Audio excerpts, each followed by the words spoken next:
BoomStick and Friends. And of course, I am your host, Mr. BoomStick XL. And this is going to potentially be one of the biggest shows of 2021. I mean, folks, besides first and foremost being Mrs. Boomstick's birthday, we are doing a birthday bash. We are giving away $300 worth of gift cards, six $50 gift cards. And how do you win that? Well, first and foremost, you got to just be here in the chat. If you are a channel member, you get an additional entry. If you drop a super chat, you get an additional entry for a total of 3. And like I said, folks, it's Mrs. Boomstick's way, and this is coming out of her pocket of saying thank you for supporting us and our dream in Double Barrel Gaming. And obviously, we've now just added another big giveaway to the host of giveaways that we do every year. We obviously have the big Christmas one coming up, Christmas with Mr. and Mrs. Boomstick. But I did a birthday bash. She's doing a birthday bash. And like I said, it's her birthday, but you guys and gals get the gifts. And on top of that, besides the incredible Sega news that is a highly debated subject on the socials, folks, there's a lot of chatter. There is some extremists saying that it's an acquisition. There are some people calling it a big nothing burger. And I think that a lot of us on this panel have come to the middle of the conversation where the fact that Sarah Bond herself is involved is why this is a bigger deal. But before we get into that, I am honored. I am extremely privileged to not have one, but 2 of my favorite podcasters, 2 of people I consider to be friends, and more so than just that, 2 10K subscriber channels that have done it the right way, that have done it the way you're supposed to do it, not using positivity. hate. Positivity is the key. And we're going to start first with my brother. You know him as the voice and the best openings in the business, Lord Cognito. And of course, he's wearing his Shinobi shirt for the festivities. What's up, brother? How you feeling? Oh, what's going on? Prime time. What's going on? Oh man. First of all, soon a happy birthday to Mrs. Boom. Scorpio season. Thank you. She's listening. Scorpio season. The fellow Scorpios, we have to respect each other. Very passionate. We're very loyal. Just don't cross us, because she will cut you from the exactly. Don't cross us from the ankles up. Yeah, we're very loyal, passionate creatures, but the stinger will come out if you betray her. Yes. You are dead to Josie if you cross her. That's the end of the story. Exactly. No, but good to be here, man. I mean, the timing couldn't have been better. Salute to Nick that's here. Love to see him. Dutch, I haven't seen you in a minute. Asante, I love what you guys are doing. Of course, Everborn the bro. You already know. Tempest, what's up? BX stand up. You already know, man. So it's Indeed. It's just great to be here and a perfect topic for me. Yes. So I was like, let's go. Yes. Well, next up, again, he's known for dropping some of the biggest nuggets. He's considered to be an insider. He's a gamer. He's a dad. He's one of the hosts of one of my personal favorite shows to listen to. I just got done listening to the interview with Maximilian Dude, which was awesome. I mean, there's so much you learn about that guy. And like I said, I agree with you, Nick. I could listen to that guy talk about Killer Instinct from now to 2023, and I would be okay with it. But Nick, welcome to the show. It's the first time you're on here. We finally got you on the program. Obviously, you're from you're in Australia, so the time zones are a little tough to work out. But it is great to have you. How the heck are you? What's going on? There it is. Yeah. He twisted my arm. I wasn't going to do it, but he twisted my arm. Thanks for having me on. It worked out well. It's the time zone's actually not that bad. It's 10 a.m. here, so it's not like I have to get up early or anything like that. But it happens to be a public holiday here. Nice. So it worked out well. I didn't have to worry about working, so thought I'd jump on. It's good. I've wanted to for a while. Thanks for having me on. It's great. I mean, obviously, I've been on with you and John. We've had OBM on here several times, and we're actually trying to get a few of your other other team members on, which is great because, like I said, obviously, one of the things that I'm very, very passionate about is getting new voices out there for the community to learn about, to listen to.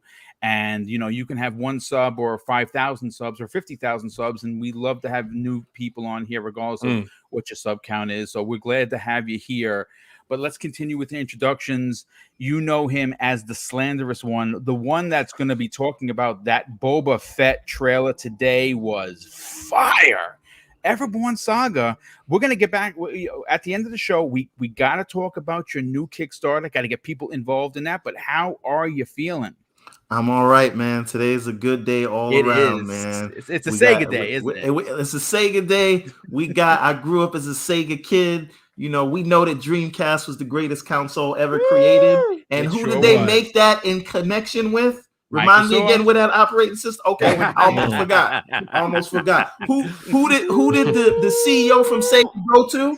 You know what? We'll talk about that later. Listen, I want to shout out to Todd. I want to shout out to Special Nick. That's the 10K club, but another member of the 10K club needs to be this channel right here. Yes, thank you, sir. Yeah, so thank you. You're so close, right? And we want to get you over the top. So firstly, I would ask, there's like almost 200 people in here and only 66 likes. So if we could get the likes up, and if you're not following because you came here for COG or Special Nick, hit the follow button. It's a lot of action going on over here.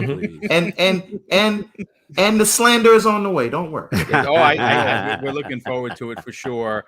Someone else that has exploded on the scene, not only because of the way he interacts with the community, the way he goes out and he podcasts, and when you listen to his show and you listen to Everborn Saga, you just smile. You literally just smile from ear to ear because it's just fun.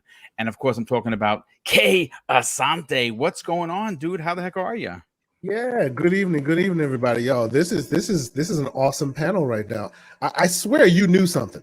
I sweir you did. You claim you didn't, but you happen to choose the most perfect, most honored guest.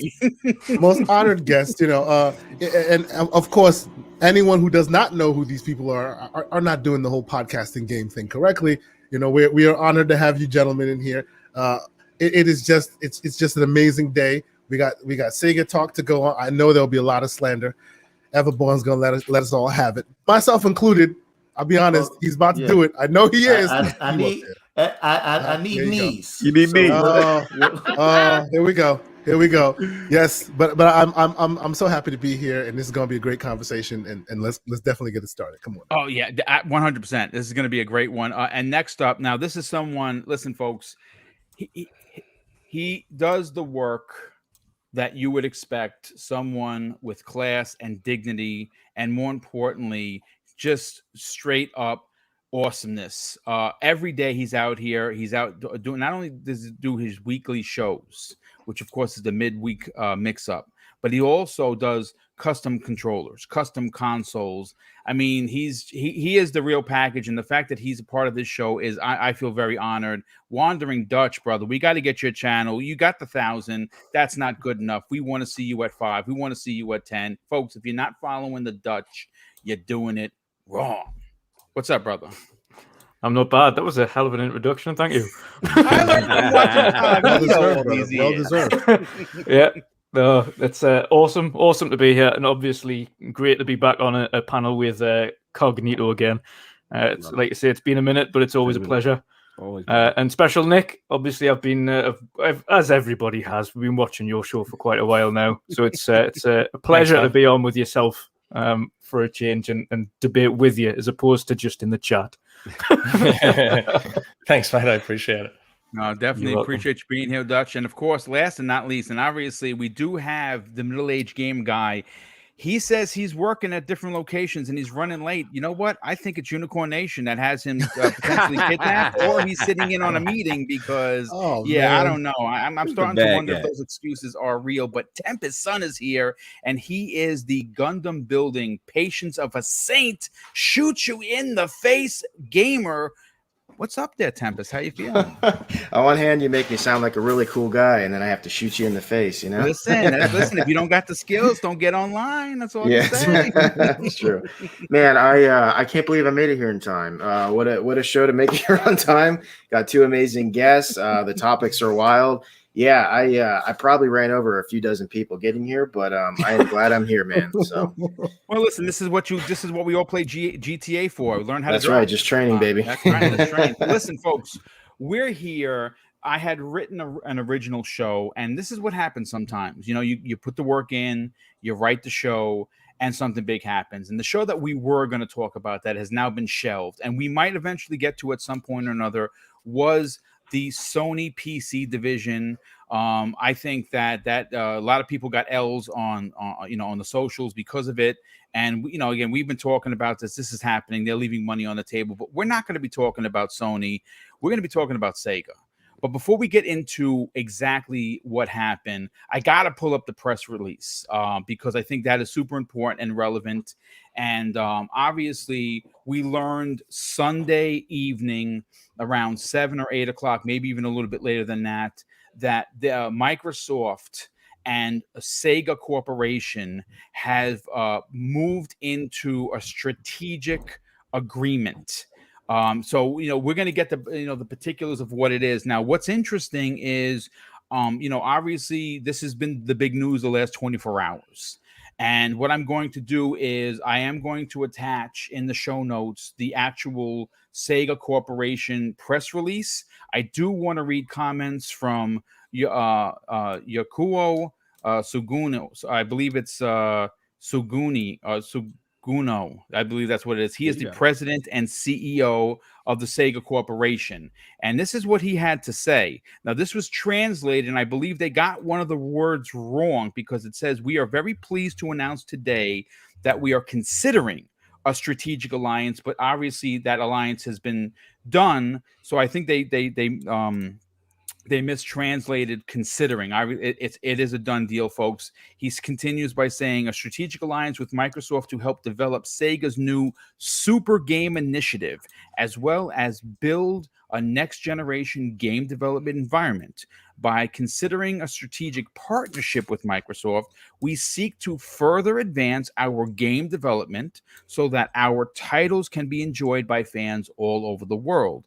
In this regard, we aim to build an alliance that utilizes both Sega's powerful game development capabilities and Microsoft's cutting-edge technology and development environment. Now, Sarah Bond also has a statement here, and I'm going to read it verbatim. And she says, Sega has played such an iconic role in the gaming industry and has been a tremendous partner over the years. We look forward to working together as they explore new ways to create unique gaming experiences for the future using Microsoft cloud technologies.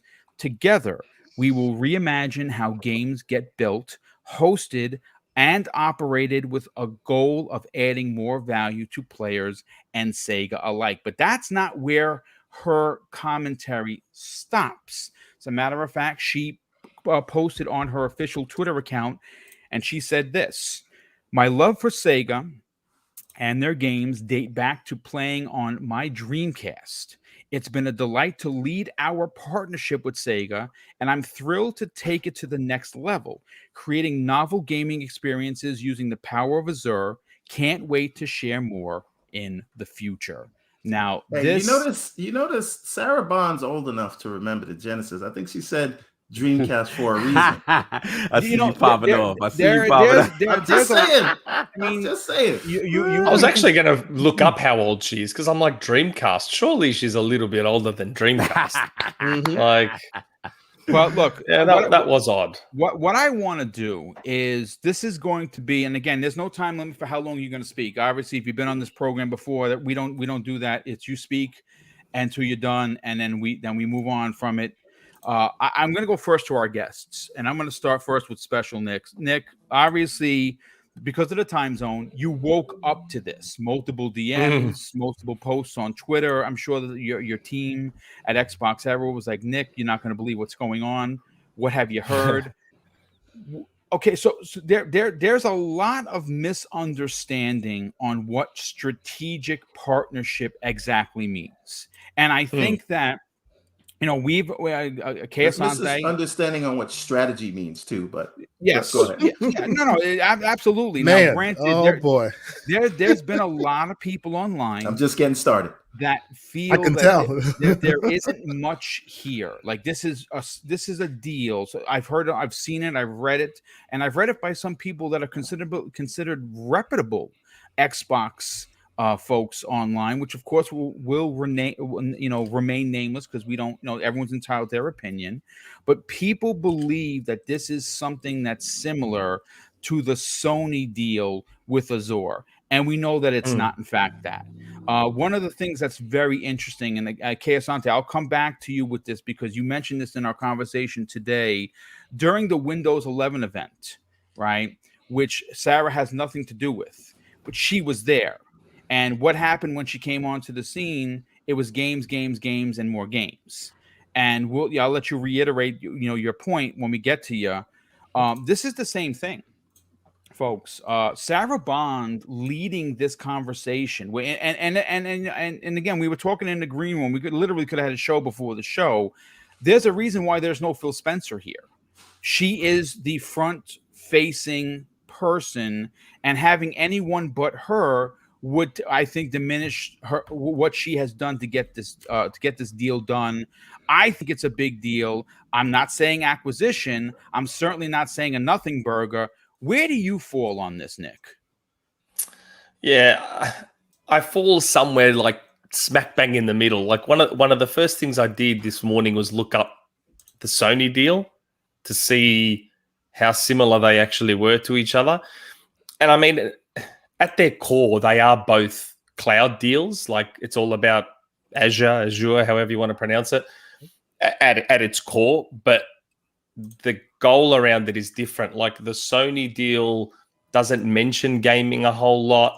It's more about AI and like cloud-powered AI. And they were talking about combining it with their image sensors. And there's a mention of streaming. But again, it's streaming, not about game development. Like this one seemed all about game development and using Microsoft's infrastructure to be more next-gen ready and to launch bigger than they do now. And so, yes, at its core, it's a cloud deal, but it feels like a little bit more gaming focused than the Sony one did, which is probably why people are getting a little bit excited. I don't think it's a nothing burger. I don't think it's anything huge right now. Where I sit is, to me, as a bit of a layman on business and commerce, it feels like one of those things where, let's just say hypothetically, Microsoft acquires Sega within the next 5 or 10 years. We're going to look back on this in hindsight and be like, how did we not see the signs? Yeah. Like, that's how I feel about it. It may be nothing, but if something does happen, we'll look back on this and think we are kind of dumb that we didn't see it, sort of thing. I'm trying to word it carefully because I don't want people to take it the wrong way. It feels like Nick, steps. 3 years, it feels like y'all. another Nick, step. Put the article up on Xbox Era right now. He said 3 years is happening. Yeah, missed the time. But Nick, let me ask you a question. That's translation for Special Nick speak. What if we did see it? If we did see it, then great. That's it. I'm just saying. I'm more. For me, it's more referring to the people that think it's absolutely nothing. Like, and there's a lot of it. Here's the second question. There's a lot of people that thought Starfield was going to come to PlayStation 5 because there was no way that Microsoft could afford to lose that money. Right? That's right. They were very sure. And if you look at the Venn diagram of people who were sure about that, it's kind of a circle. But anyway, are you implying that the same people that said that are saying that this has no merit, there's no legs to anything? Exactly what I'm saying. Yo, you extra. I'm not implying. That's what I'm saying. The way it kind of feels to me at the moment is, again, just looking at it from the outside, looking in, it looks like Microsoft's trying to put their fingers in a lot of Japanese pies at the moment. Yeah. Or planting a lot of flags in Japan, maybe to make certain things easier later down the track. And it's coming across like Sarah is at the head of all that. Yes, 100%. She tweeted about Star Ocean. No one else talked about Star Ocean. That was all her. I don't know. It just, yeah. I mean, it seems at the moment, I don't think too many would dispute that it looks like Sarah is being groomed to take over from Phil eventually. Yes. So it would make sense that she now starts to take the lead on a lot of these things and is the face of a lot of it, so that people start to get used to her, and because she comes across as very, very likable. Yes, indeed. Yep. And I feel she would be a good face of Xbox. And I think that's what it seems like what they're trying to do. They're trying to get her out there from now to get everyone used to her and liking her. And yeah, I don't know. It feels like steps along the way. There was the Game Pass deal with Yakuza and all that other stuff. Now there's this. It just feels like another step onto something else. But yes, we'll see. I mean, listen, again, depending on who you ask, Nick, you can come at this from multiple angles. I personally think that this really is spelled out quite easy to understand. And again, there's a lot of people trying to poo-poo this that maybe don't want to see this happen. And if that in fact is the case, I don't know why you wouldn't want to see this happen, because this would be a big win for both companies. I mean, Kay and I were talking behind the scenes earlier this afternoon, and I don't want to steal his thunder with this, because there's something he said specifically that is super interesting regarding IPs. I want him to let everyone know on that point. But Cognito, this must have been a shock to the system, because if we would have had this conversation, you would have been. I mean, we've heard what you had to say, and we know that you're passionate specifically about Sega. Mm-hmm. It holds a significant, weight for you as a gamer. Bringing Shinobi home, bringing Sonic home. Now, again, when I say home, people are like, well, they were all there. Sega was their own thing for many years. Sure, they were. But when they got out of the console business, they didn't partner with Sony. Right. They partnered with Microsoft for a lot of reasons. The Dreamcast probably had something to do with that. Obviously, that was something that they worked together on. Mm-hmm. But when the 360 at its prime, where did we see Sega? Sega was everywhere on the 360. They were everywhere. Jet Set Radio. I mean, it's just title after title after title. Hey, Boom. Yes, sir. I just want to point out, this sounds very organic. But go ahead. I'm sorry. No, everyone is lit today. It absolutely is organic. Unlike just going out and buying everything. He's in a nurturing mode right now. So. I'm at 10% right now. Yeah. It is funny you mentioned Sega being with Microsoft in those earlier days. The irony being, like, my favorite game was Virtua Fighter, and Cognito's got the Shinobi top on. Both of those actually went with PlayStation. Mm-hmm. They were actually two of the only games that didn't go to Xbox. Yeah, Xbox didn't get Virtua Fighter till 5, and they've never had a Shinobi game. Correct. I just thought that was funny. It doesn't mean anything. I just thought it was funny that we talked, because everything else was with Xbox. Everything else was with Xbox. Outside of those two, like Gun Valkyrie, Fantasy Star. What was the other one? There was Fantasy Star. There was Jet Set Radio. There was everything. Everything went into Xbox. Yeah, launch. Yep. Yes, that's right. Except those two, Shinobi and Virtua Fighter, which annoyed me. Those two mistakes will be corrected post haste. Go ahead. I'm sorry. Hopefully. So, I mean, Cog, listen, there's a lot to break down here. Yeah. Again, if you are in the camp where this is just an Azure service kind of thing, I think that without reading between the lines, I think if you just read what they're saying, to me, it sounds like there's going to be some sort of development, game development here.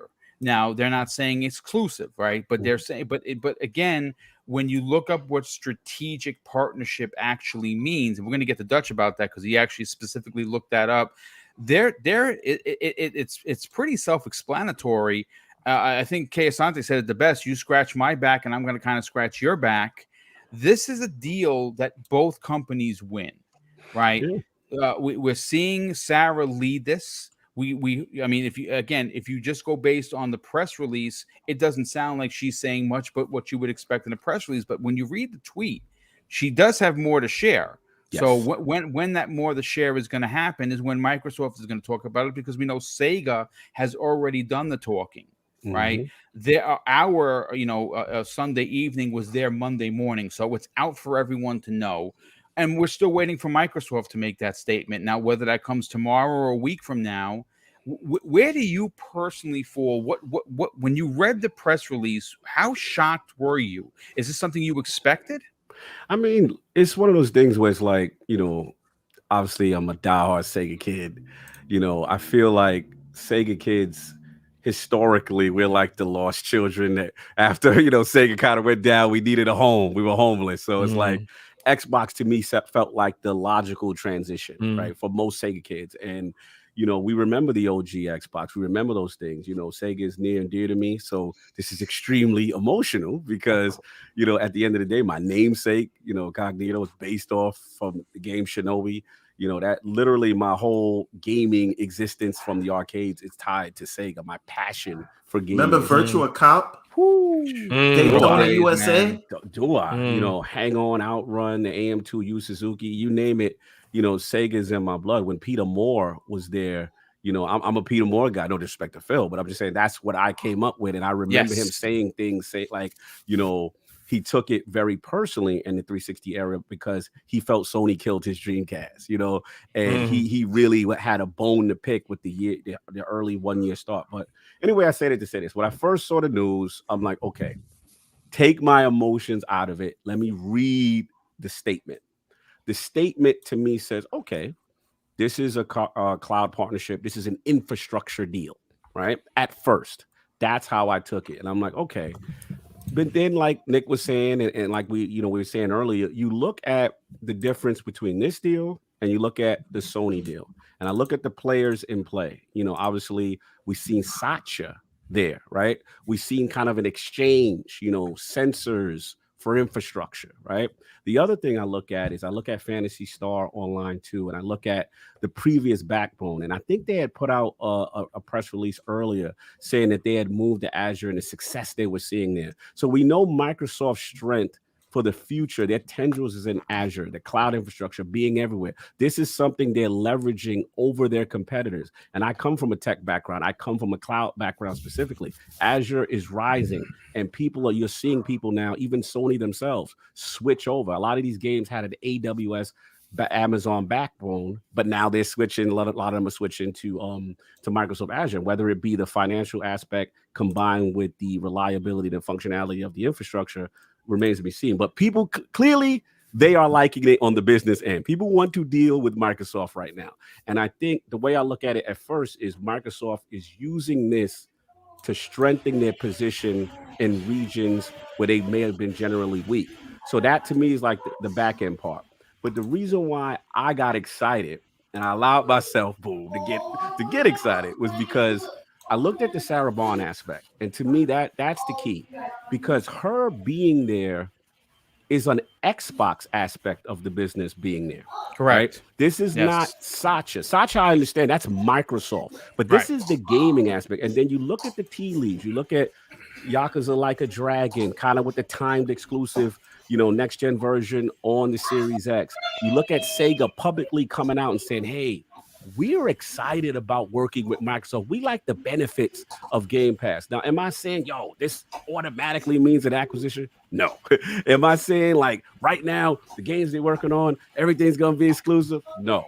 But what I'm saying is when you look at their strategic plans for the future in their portfolio, you look at that Sega portfolio, you see Super Game, right? Yeah. You see that they want to do some type of either MMO or you want to see something with an infrastructure base. Microsoft can provide that. And the other thing that does excite me, they're talking games. They're talking game-related things. That, to me, when I see something like, hey, we're thinking about reviving dormant IPs, and I literally see Shinobi on the list. I literally see all these classic Sega franchise as Sega kids we always want to happen.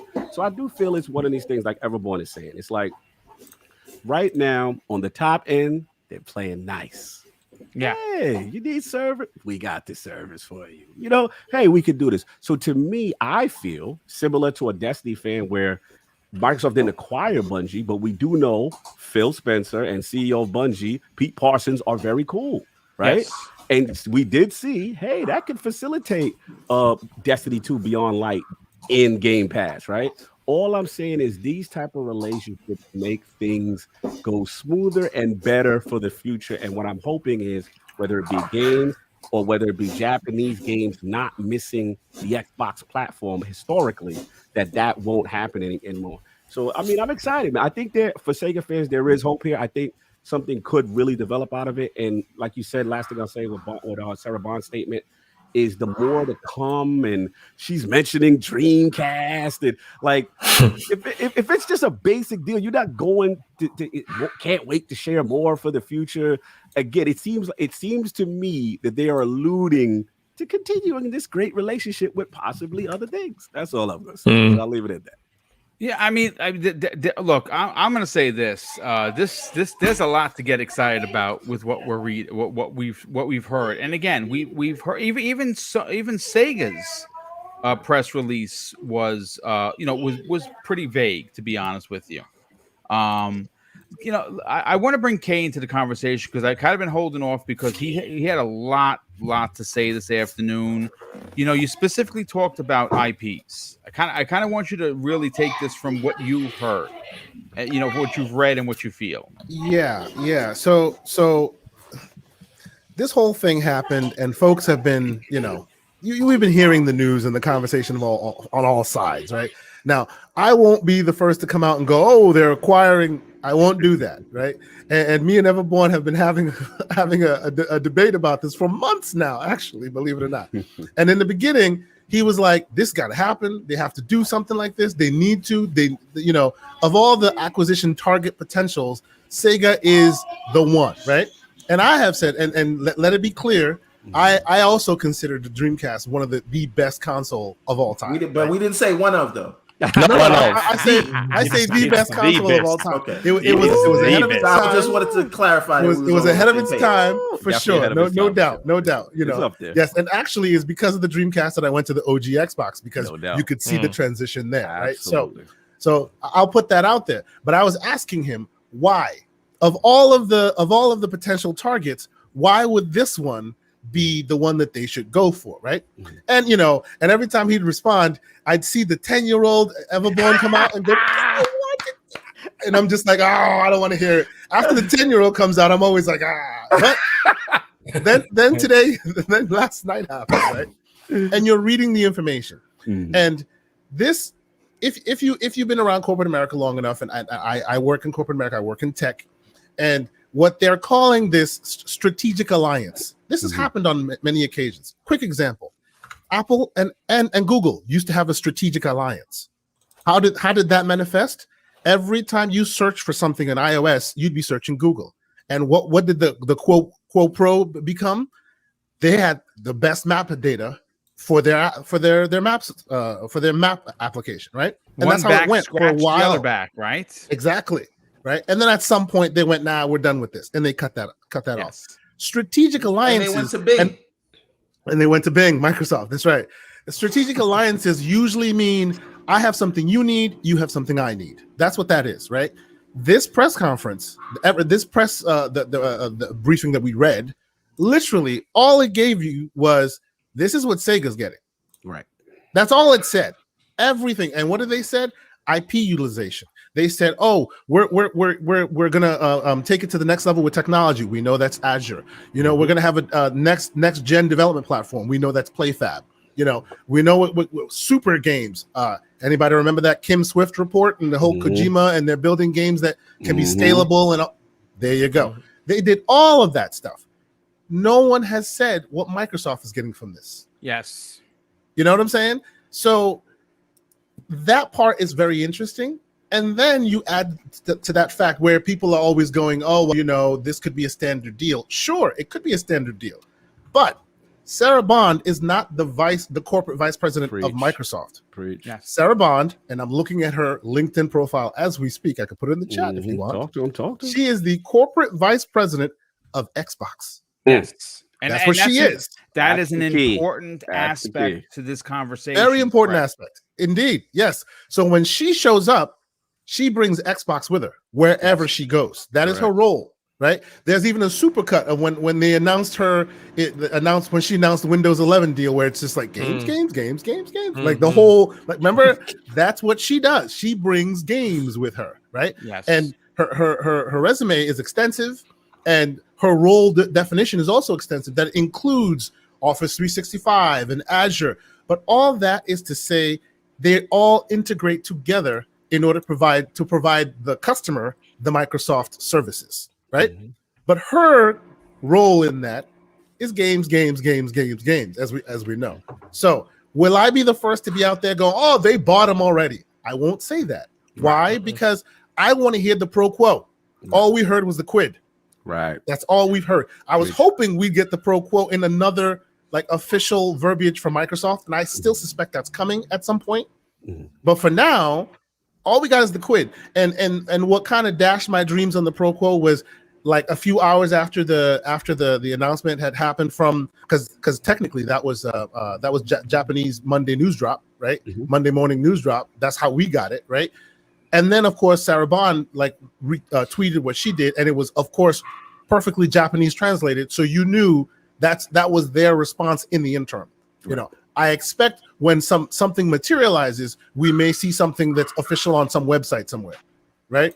Mm-hmm. On probably news.xbox.com or something like that. So as far as all the people out there saying, "Oh, this is just nothing," you really should pay attention to very key components here. If this was nothing, if this was exactly like the Sony deal, it would be CEOs talking to CEOs. You'd see Satya Nadella out there, you know, because that's what they did with the whole Azure situation, right? Mm-hmm. You'd see them out there, and even in that instance, they said, well, they need some cloud computing. We have that. We needed some optics for our HoloLens project. They have that, and they did all of that. And of course, you know that Sony will be paying for these services and whatnot. Even though it is beloved. Right, it is beloved. We know that the Sega of today is far, far, far removed from the Sega of yesteryear, when they had all that ability and all that capability. So it is not to be thought of that, oh, well, they're just signing up to Azure. They probably can't afford Azure like they need to, because they're not what they used to be. So this is a strategic partnership to, hey, we give you a little something, you give us a little something. Same thing happened with GameStop, if we recall. Right? Same thing happened there. Now, how has that strategic partnership manifested?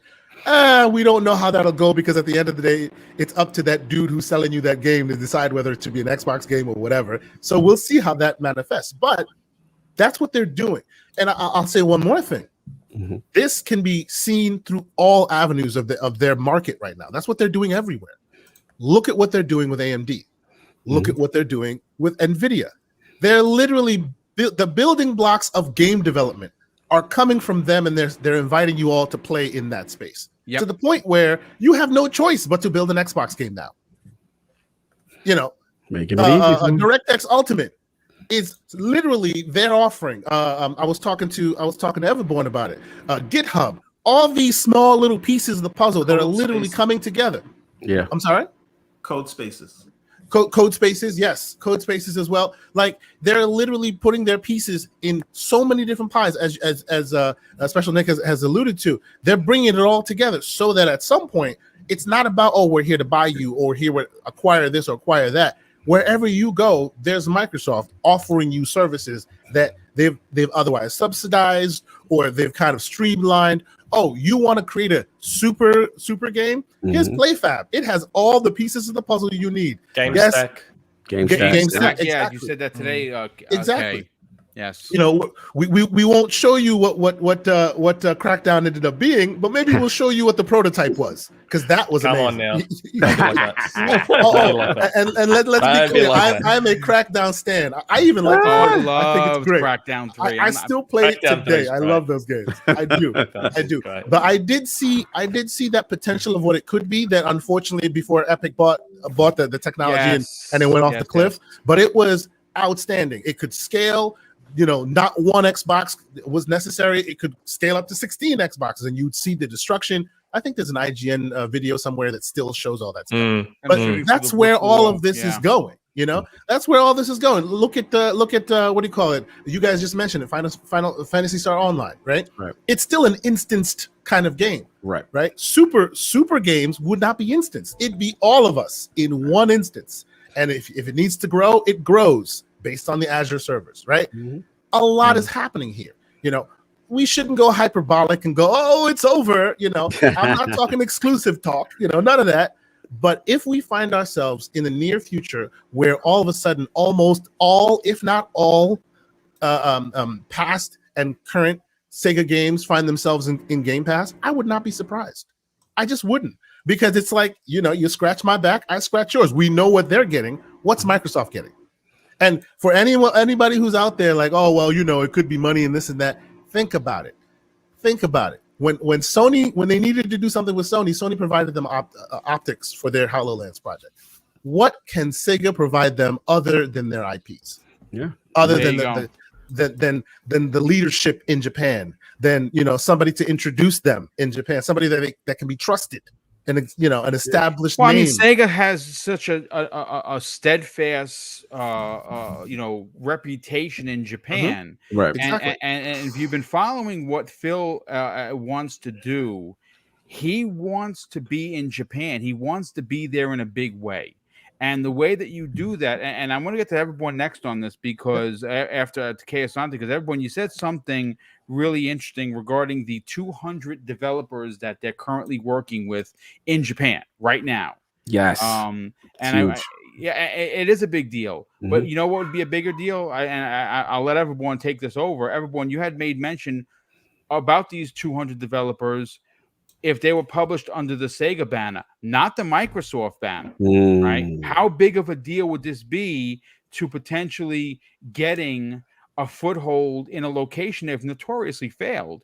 This, again, this has so much ramifications that it can't be understated how important this is.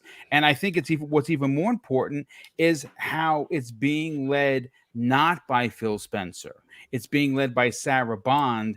And like I said, anytime she has been involved. Yes, sir. Remind me just about those 200 developers. You had made mention when we were talking. No. Remind me who told us about those 200 developers.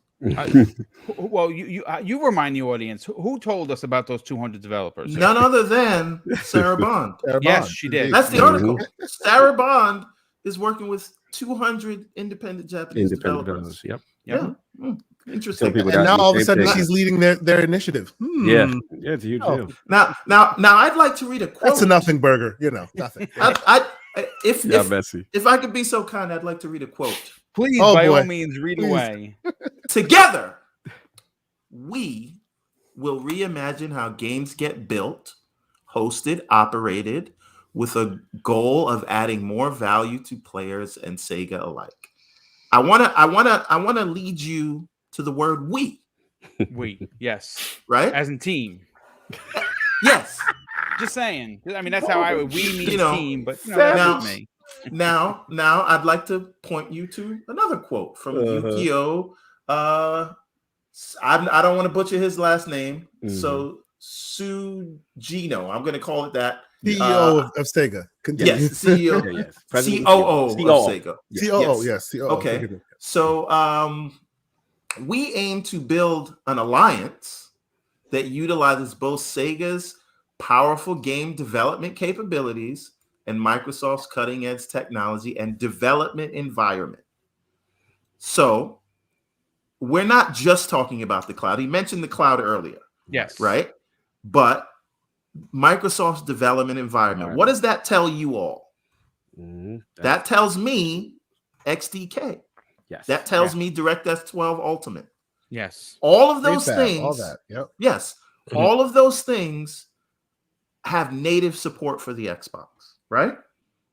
Am I right or am I wrong? Yeah, you're correct. Okay, so I'm correct. Now, does anyone mean to suggest that they're going to build games on Microsoft's dev stack using all Microsoft tools and communication tools and that's not going to lead to games for the Xbox. Is anyone suggesting that in the panel today? Nada. Your Honor? It sounds Your Honor. preposterous by all means. And you know something? If you continue this line of questioning, I'm going to find you in contempt, sir. You're making too much damn sense. I don't think anyone is suggesting it, but if we're going to get technical, technically it's possible. Right. It's highly unlikely, but technically it would be possible. Mm-hmm. Just ridiculously unlikely. That's all. Yeah. They don't become $2 trillion company with letting people play in their backyard and taking their ball and going home real quick, you know? Right, because if I move in with my girlfriend, we might have been there we go. you know, we might have been playing nice, but certain things there's going to be certain expectations. Is all I'm saying. Once we move in. That's all I'm saying. Right? I think part of this, though, I think one of the things Microsoft is doing here is they're setting up infrastructure in a way where they're always going to be part of gaming regardless of what happens with Xbox. So I do agree with that. And we've seen the same thing with Windows, right? Windows has, joking aside for a second, Windows has kind of gotten stale to people as the mobile operating systems have taken rise in the world. And the way that they've approached that is to be the backbone of all sort of enterprise and development, right? This is what Visual Studio Code is about. This is what buying GitHub is about. They even got NPM, if you guys know what that is, right? All of those things, all of that means you are not developing anything without using the Microsoft stack. Right. And that keeps them in the conversation. And a lot of the reasons that people give for not supporting Xbox sometimes is that they don't have the staff and resources or time to port it over. But if you take that concern away, whereas everyone's building on their tool set, which natively supports Xbox, it's a click of a button, right? You'd have to go out of your way not to support the Xbox at that point. Right. And when you add in incentives on the PC side, like that 12%, the 30% down to the 12% cut, when you think of the different things that they could be offered in terms of discounts on the cloud and things like that, when you think of tools like we said, Code Spaces, which allows you to spin up a development environment, and they already advertise this, right? You can get an Xbox XDK or Xbox SDK, like software development kit and development environment entirely in the cloud and just spin it up instantly without having it. So this allows them to have, talent brought in from all around the world. Now, if you will allow me, Boom, I'd like to take us on a ride to Spectrum. Please, by all means, you're ahead. You're running the car, brother. We're just going for a ride. So you're driving. So when Kay Asante and I had this conversation about who should it be? Who's the right acquisition for Microsoft? I said Sega, right? And I would like to bring 3 words to you. So before I even get to those 3 words, one of the main thing was IPs. And Kay Asante said, what IPs? And I said, what IPs? I'm going to give you 3 words.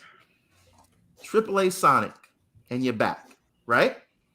So you've been preaching AAA Sonic. I want AAA Sonic. He wants Ratchet and Clank level Sonic. That's what he wants. I think that Sega, and pardon my French here, has been whoring out the character of Sonic, and I want them to take him seriously because I feel like he would the reason Nintendo gets away with what they get away with is because nostalgia is a hell of a drug. Yeah, they make great games. But that is because they take their Mario IP seriously, and they bring people back to their childhood.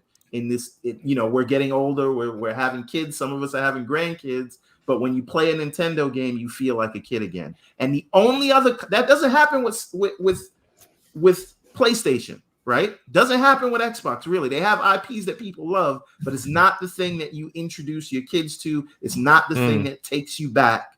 The only company that really, if they were taking themselves seriously, would be Sega that could do that, and Microsoft could be in that conversation. and I don't think Microsoft will sell us cardboard. Now, the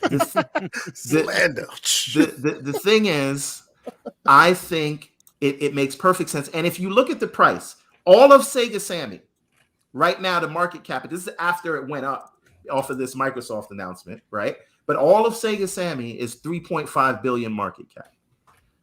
And they don't want the Sammy part of it. Right. Right. And Sega has been, if you look at their moves, they've been refocusing the company, right? Splitting up assets. They just sold the American arcade business back to some of the shareholders, right? So they got rid of that. That's a thing that, Microsoft wouldn't want to do anything with, right? So they're positioning themselves. Positioned for acquisition. Yeah, they're definitely positioned. Right. Yeah. Right. So, and they're leaning up. Yes. Right. Exactly. So again, listen, they go into the gym. They trying to get married. Listen, the biological clock is running out. That's what we do. Right. And they want to be trying to get sexy. Exactly. That's what we do. Exactly. To get, right. Get wifed up. Okay. Exactly. Right. So now, right. And listen, it is November now. This is literally it's cuffing season. Oh, it's cuffing season now. Okay, I see what we're doing. Now. So right. So they've been setting themselves up, but in Japan, you can't just walk in there throwing your money around, right? Fact. They don't really care. Not that they don't care, but it's not so simple, right? You're not from here, right? You're a Western company, right? You just can't come here. You got to earn your stripes. You can't. You gonna marry this daughter? You gonna have to earn your stripes. Continue. Listen and listen. You know what it is. You can't just go to the projects and you not from that project and you walking and holding hands and then everybody in front of the building looking at you like, who's this? Todd, you know what I'm talking about. But listen, I understand what you're talking about. I know where you're going with this. I know where you're going with this. So again, right? So they have to get in. They got to get in. It's called the courting phase. So you got to meet the parent. You got to meet the parent. You got to pretend like you care about her friends, right? Yes. These are the things you have to do because you're trying to get in good, right? Now. As Cog would say, this is getting messy. Yeah, right. I already know what he's and so they're doing that so that when the time comes, nobody's surprised. They can't say you're a Johnny come lately. They can't say what your intentions are with my daughter. They know as soon as they do that, what happens? Executives, get out there. Oh no, easy. We're coming to that. We're coming to what happens after the honeymoon, right? We're not there yet. Okay. Right? My bad. So Go ahead. What I'm saying is she's going to the gym and you were pretending like you like her family, right? You know what I'm saying? You even recommended her brother for a job, right? So now you in good with the family. I love this. And now, guess what? We moving in because you got to check. This is all good. We use dating. That's cool. Yeah, the family's eating. Right. But now I got to check if you crazy. Right. So now we got to move in together. But in that move-in phase, I got to make sure, what your cleaning habits is like. I got to make sure that everything got to be what it's supposed to be. I don't want to get too messy here. We can't have no unsavory characters in the house. Right. So now you've seen she keeps a sound household, right? You on the same page. Couple of years from now, after all these things have been working out, you've been building together. Now you're gonna take her to Paris. There you go. In front of the Eiffel Tower. There you go. And then you're gonna say, let's make this thing official. And the family's not even gonna question it. Yeah. Right? You're one of the family now. So now, if you see where I'm going, now we're married. That's the acquisition that this is leading. Listen, I see the vision, brother. I see it. It's inevitable, right? And listen. That's when it happens. That's when you turn into Thanos, right? See, no. Listen to this. This is how we gonna flip it on him. This is how you're gonna flip it on him. Look, what did Thanos say to the Avengers? You couldn't live with your failure, and where did that bring you? Right back to me. Right? So they worked with him on the Dreamcast. It was the best thing they ever did. Now there were some other reasons why that didn't work out, but it wasn't because the tech wasn't there. Right? Now, They come back home. And what are they doing again? They're adopting that development environment again so they can be great again. Yeah. Now, this is what you do after you've secured this deal. And this is what we talked about. Okay, so I'm just going to repeat this for all the people that haven't heard it. Day one, after the acquisition, fire that whole executive board. What have they been doing for 20 years? Really getting evil with it. Absolutely. Absolutely. What? Come on. I'm wearing a wife beater in the house at all times now. Okay. You got your feet off in the table. Oh, you wild disrespectful. This man. Cigar.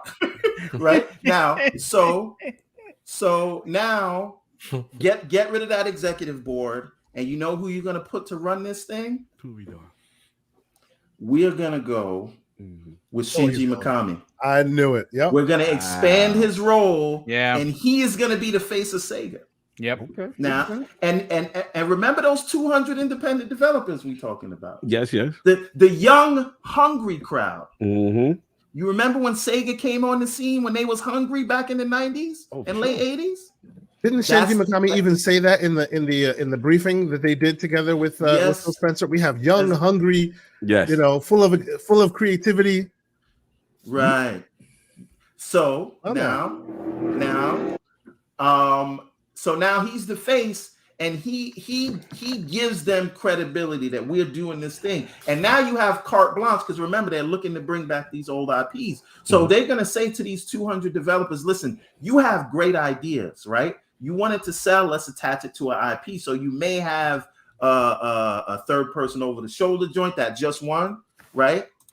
Why don't we throw the Golden Axe IP on it? But it's a completely new thing because we're reimagining everything. And now you have these fresh, hot developers, right? And they're gonna build teams, which will be the studios under the Sega publishing banner, right? So now these developers now are gonna make a name for themselves. And what heads this up?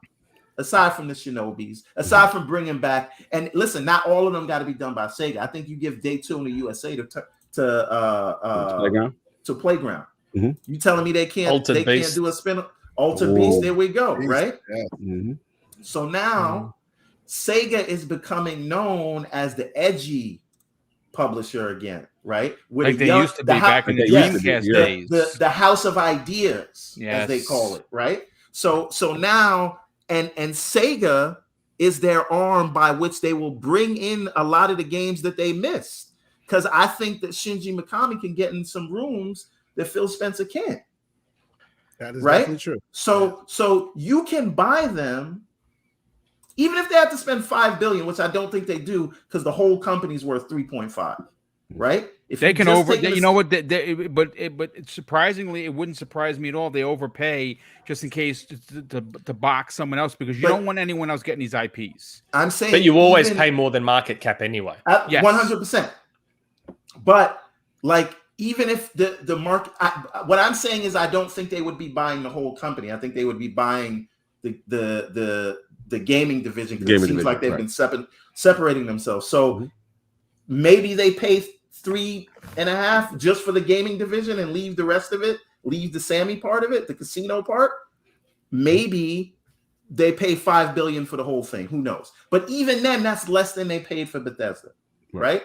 So again, you have the studios you're working with, you have the developers you're working with, you have them as the publishing arm in a region you've been trying to crack for 20 years. And I would argue that Sega has a closer relationship with Microsoft than Bethesda ever did, right? Because let's look at we talked about Dreamcast. We talked about Peter Moore going over. We talked about all of the titles coming in. We talked about how Sega was finding itself drowning in this new world until the life raft that is Game Pass came along. Yeah. And now they can't stop talking about it. Yeah. Every quarterly earnings report, they're just saying Game Pass is great. We got to do more Game Pass. Yeah. Right? Let's I tell you what. And one more thing. Just one final. One more. It's still a week. 10-year-old. Listen. I see he in his bag today. He said that he was coming prepared. So get ready. Now, I just want to point out again, Sarah Bond is the face of this thing, 100%. and Phil Spencer is letting her is again grooming her for something greater. Yeah, but I would absolutely. argue, just to expand this a little bit, and I know this is off topic, I think Phil has his generals out there, and he's saying, Sarah Bond, bring this one home. And then he's telling Matt Booty, why don't you bring home WB? You got that connection, right? And then he's telling Daryl Gallagher, we're doing that Crystal Dynamics too. You see, right? Medios and Crystal Dynamics announced next that year. Infinity's Jones. Exactly, and that's when Phil has the arrows trained on the competition, and he's just lining them up, and they don't realize. Everybody's going out to get the gems. Isn't he good mates with Strash Zelnick as well? Look, man. Shout out to Xbox University. That has been his prediction forever. But again, all I will say, and I said this, I made this analogy the last time, that when Phil came out with the what's the baseball joint, MLB with the tweet where he just came out to let everybody know he did this to them. Oh yeah, that's so when Phil sends his generals out now to collect the Infinity Stones, he just looks around. He puts out the tweet that says "for the watch." But go ahead, that's it. I'm doing with you. Boom, get your man in the control. Oh my God! I've been waiting for this day. That's all I'm saying. But here's the thing: can he's been training at the school of King David. I can tell. Yeah, yo, they in their bag, man. Listen, I go to one movie with King David, and this is what happens. I come back, boom, on prime time, and this is what happens. Get your man in the control, man. I know what this is like. Can we argue with anything that he had to say? Honestly, I think it was well set up. I think it is the school of King David coming forth full circle. Last question though, where's the lie?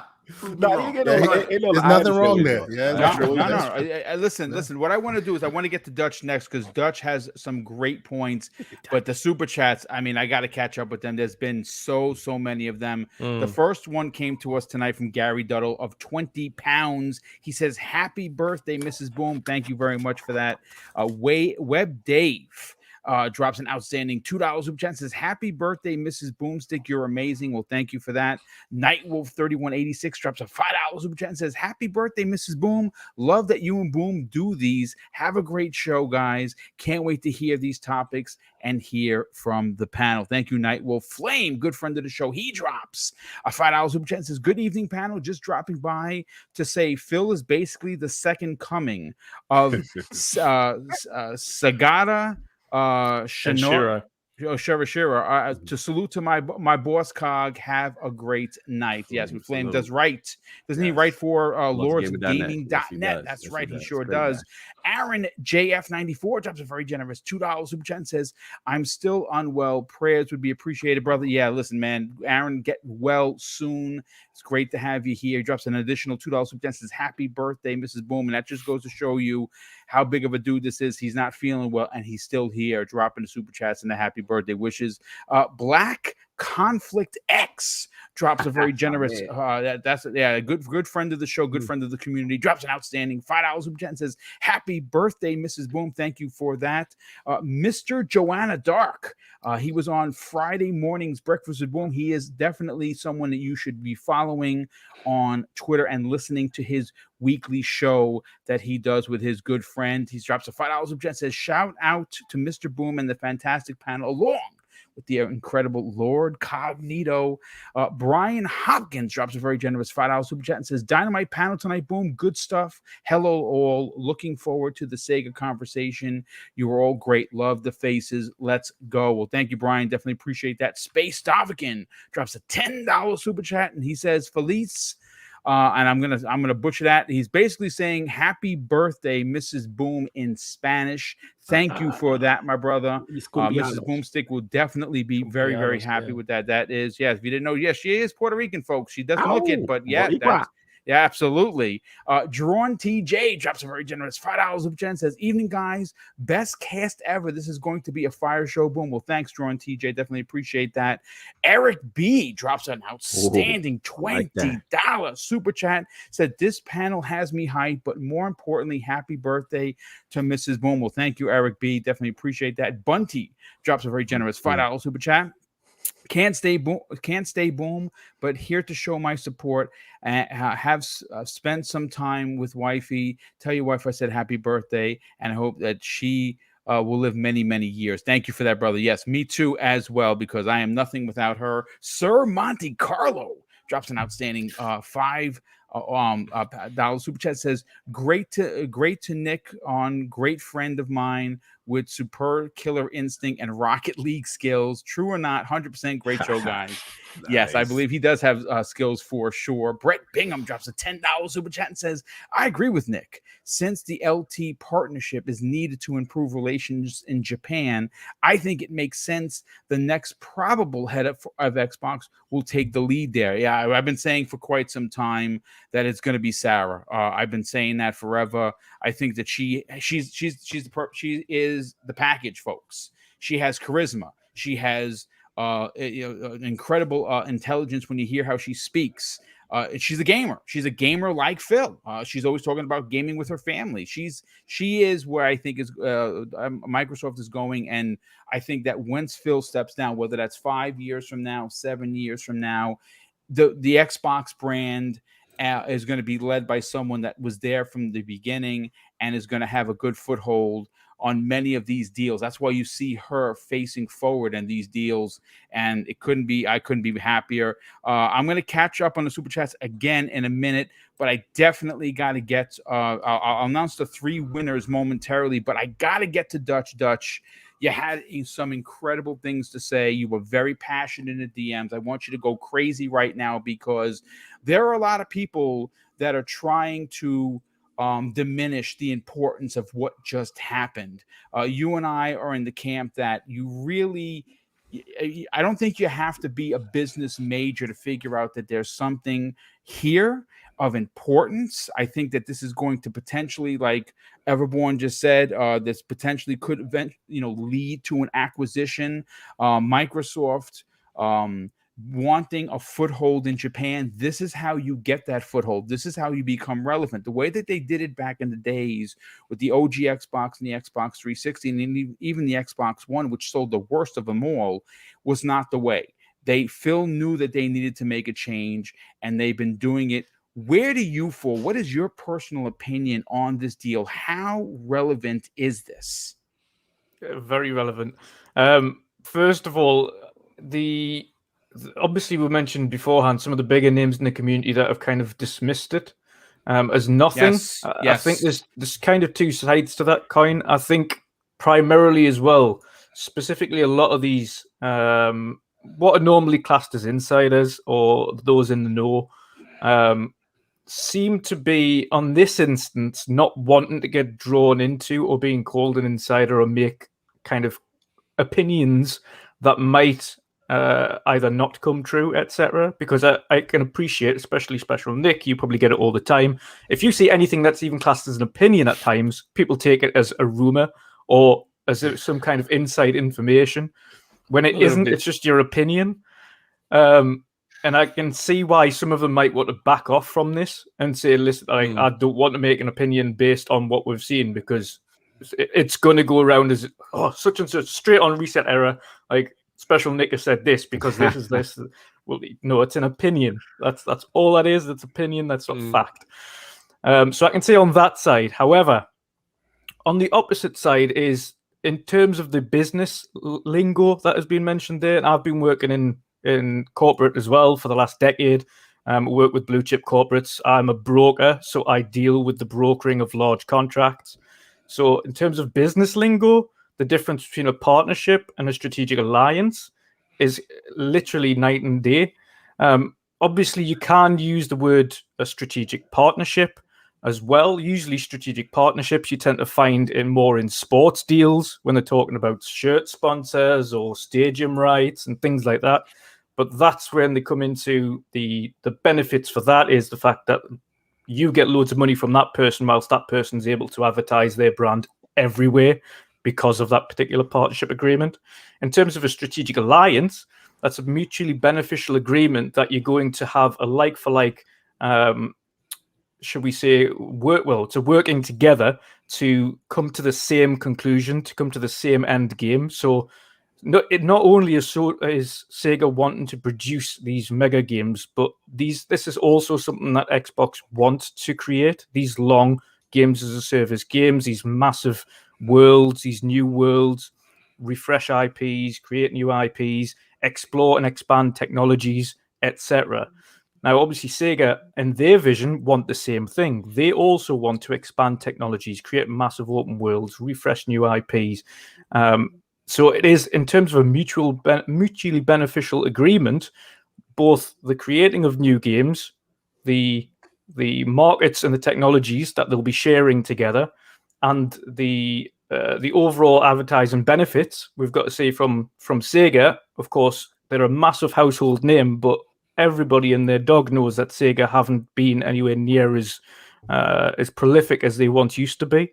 Yes. So for them, they would love to return to that greatness. 100%. No doubt about it. 100%. And for Microsoft, of course, they still know, and everybody knows to this day, that Sega is still a massive household name, and they have a lot of big IPs under their hats. So working with them is going to get them access to things going forward. Of course, it is a mutually beneficial. It's not a case of we're just going to give you cloud servers, just go have fun. Yeah, just use our stuff. Yeah, that's no problem. Just use it. Just use it. We'll provide you all the resources, the back end help. We'll do all of this. We'll provide all the staff that's going to assist you. Yeah, that's just a little bit of money. That's all we ask. Yeah, nothing else. Yeah, don't want anything else from this agreement. That's in an ideal world for Sega, that would be terrific. But that's not how partnerships work. So you know what this reminds me of? Now, Cog, you know when the dude who used to send you to the store all the time, tell you to get some chips for yourself and a soda, and then he gives you a bag and tells you don't open it? Yes. And tells you to go drop it off someplace? Yes. And you said, I don't know about this bag. And then he says, all them chips and sodas I've been buying that for you. and now you can't just drop this bag off over there? But anyway, go ahead. It just made me think of something. KSRT, you mentioned the professional version of that prior to that. But yes, I understand what you're implying, sir. You know? Yeah. Indeed. To put the terminology there to bed, so people understand the difference between partnership and strategic alliance. Strategic alliance, and I'm going to put this in the exact terminology here. So strategic alliances are you can develop and outsourcing relationships where parties desire to achieve a long-term win-win benefit and innovation based on mutually desired outcomes. Correct. So it's a mutually desired outcome. So it's not Sega wants this to build these massive open worlds. Okay. So how does that benefit Microsoft? Because an alliance, as we know, the term alliance anyway, take out the business aspect, is to assist each other to get the same end goal. You don't just form an alliance. You know that from video gaming, you have clans, alliances, exactly the same thing. Yes. Obviously, you're not going to stay it's a strategic clan. Doesn't work like that. But it's exactly the same thing. A clan, you work together with other members to achieve the same end goal. Yes. Partnerships are for the most part specifically down to the monetary transactions. So a partnership is a specific more to do with the monetary, right? Okay, well, we do this. It's a monetary switching of hands. There is no real other beneficial uses or end goals in there. Alliance, like I say, it's more specifically for working together to get the same end goal. In this instance, they're working to create games. Now, when you're talking about video games in Azure, as mentioned previously, and very good points there would absolutely no reason why Sarah Bond would get involved in this if it wasn't to do with games and Xbox. Yes. With the Sony deal, as I mentioned, probably behind, I'm not sure if anyone's mentioned on here yet, but with the Sony deal, the person that introduced that Sony deal was Satya Nadella, the head of MS, because that was not gaming attributed. Had nothing to do with Microsoft's gaming arm. Talk to him, Dutch. It was all to do with Azure. On this side, Sarah Bond is the VP of Xbox, as mentioned previously. And the reason she's getting involved is because it's the mutually beneficial thing with this particular agreement, because Xbox will get something out of it. Now, again, it's not going to be overnight. As mentioned previously, it's not going to be an acquisition. That's usually strategic alliances or bang in the middle of partnership and acquisition. It's something in the middle there where you both retain independence, but you don't go any further than that. Of course, depending on how the relationship grows, how this alliance continues over the years, that's when other things may happen. Whether it's an acquisition is another story, but you will see additional things like potential inclusions of new games, maybe a joint development of a new title going forward using Azure. Super game, possibly, like an Super MMO games structure. together. And then not to cut you, Dutch, because you're saying a lot of great points. And the other thing too, we got to look at with Kojima, right? Yeah. This is another thing from a cloud infrastructure standpoint that is appealing right now for game development. And when you hear about that other project, I forget Nick, correct me if I'm wrong. Which one is the project?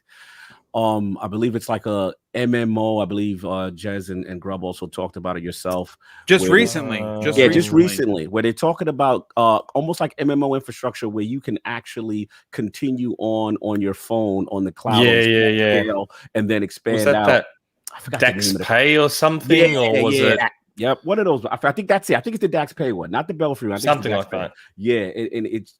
I'll give it back to you, Dutch. But it's just interesting to me that this seems to be a hot thing now moving forward with game development and wanting to leverage that tech and that cloud infrastructure. But go ahead, Dutch. Can I just put one thing out there with that?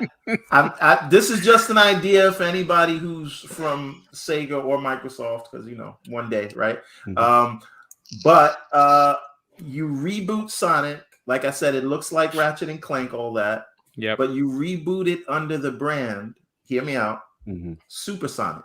There we go. Super game. There we go. Super Sonic. That's it. That's all you got to call it. I see what you're doing. I'm just putting that into the universe, right? Speaking it into existence, as they say. And can I just add to that before we let Dutch continue? Make that an Xbox exclusive. Why can't Sonic become the mascot that they need? Listen, we're going to be talking about this tomorrow on the noon edition of the Xbox Factor podcast, folks. Again, this is probably considered juvenile what I'm about to say, right? There is a huge, monstrous gap in Microsoft's, portfolio.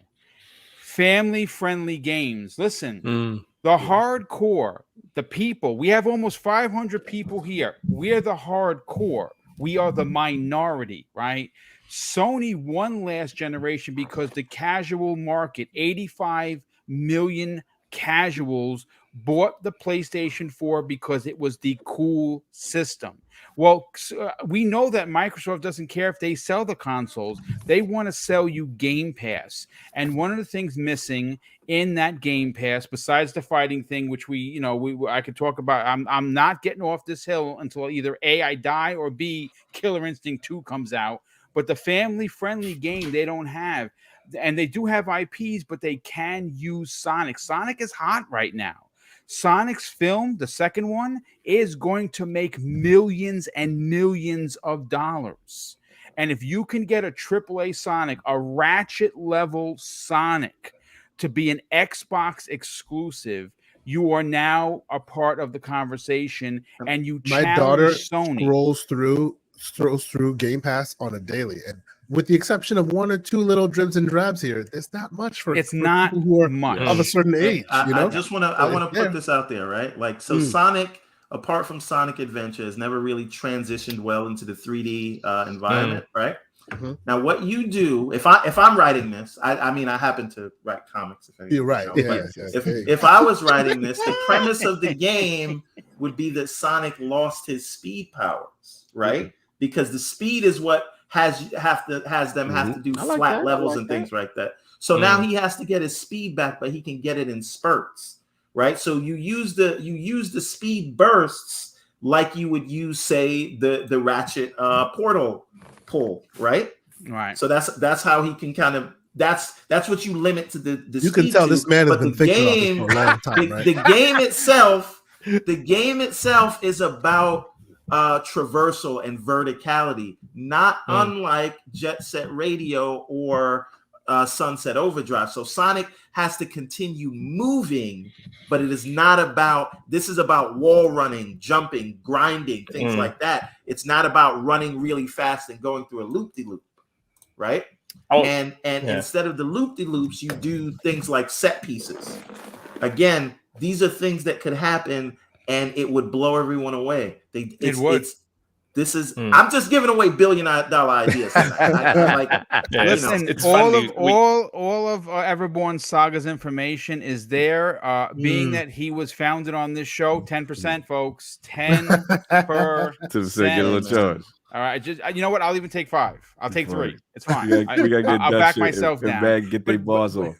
But Dutch, please continue your incredible point, because you make a lot of points, a lot of great points, and I think that on top of all the points that we've all made so far, we still got to get the Tempest, and we still got to get, of course, to the pony himself, known as the middle-aged gamer guy. Finally got out of that meeting. I'm glad they didn't kidnap you, because I don't have more than 50 cents to offer next time they send ransom. So I don't know what's going to happen.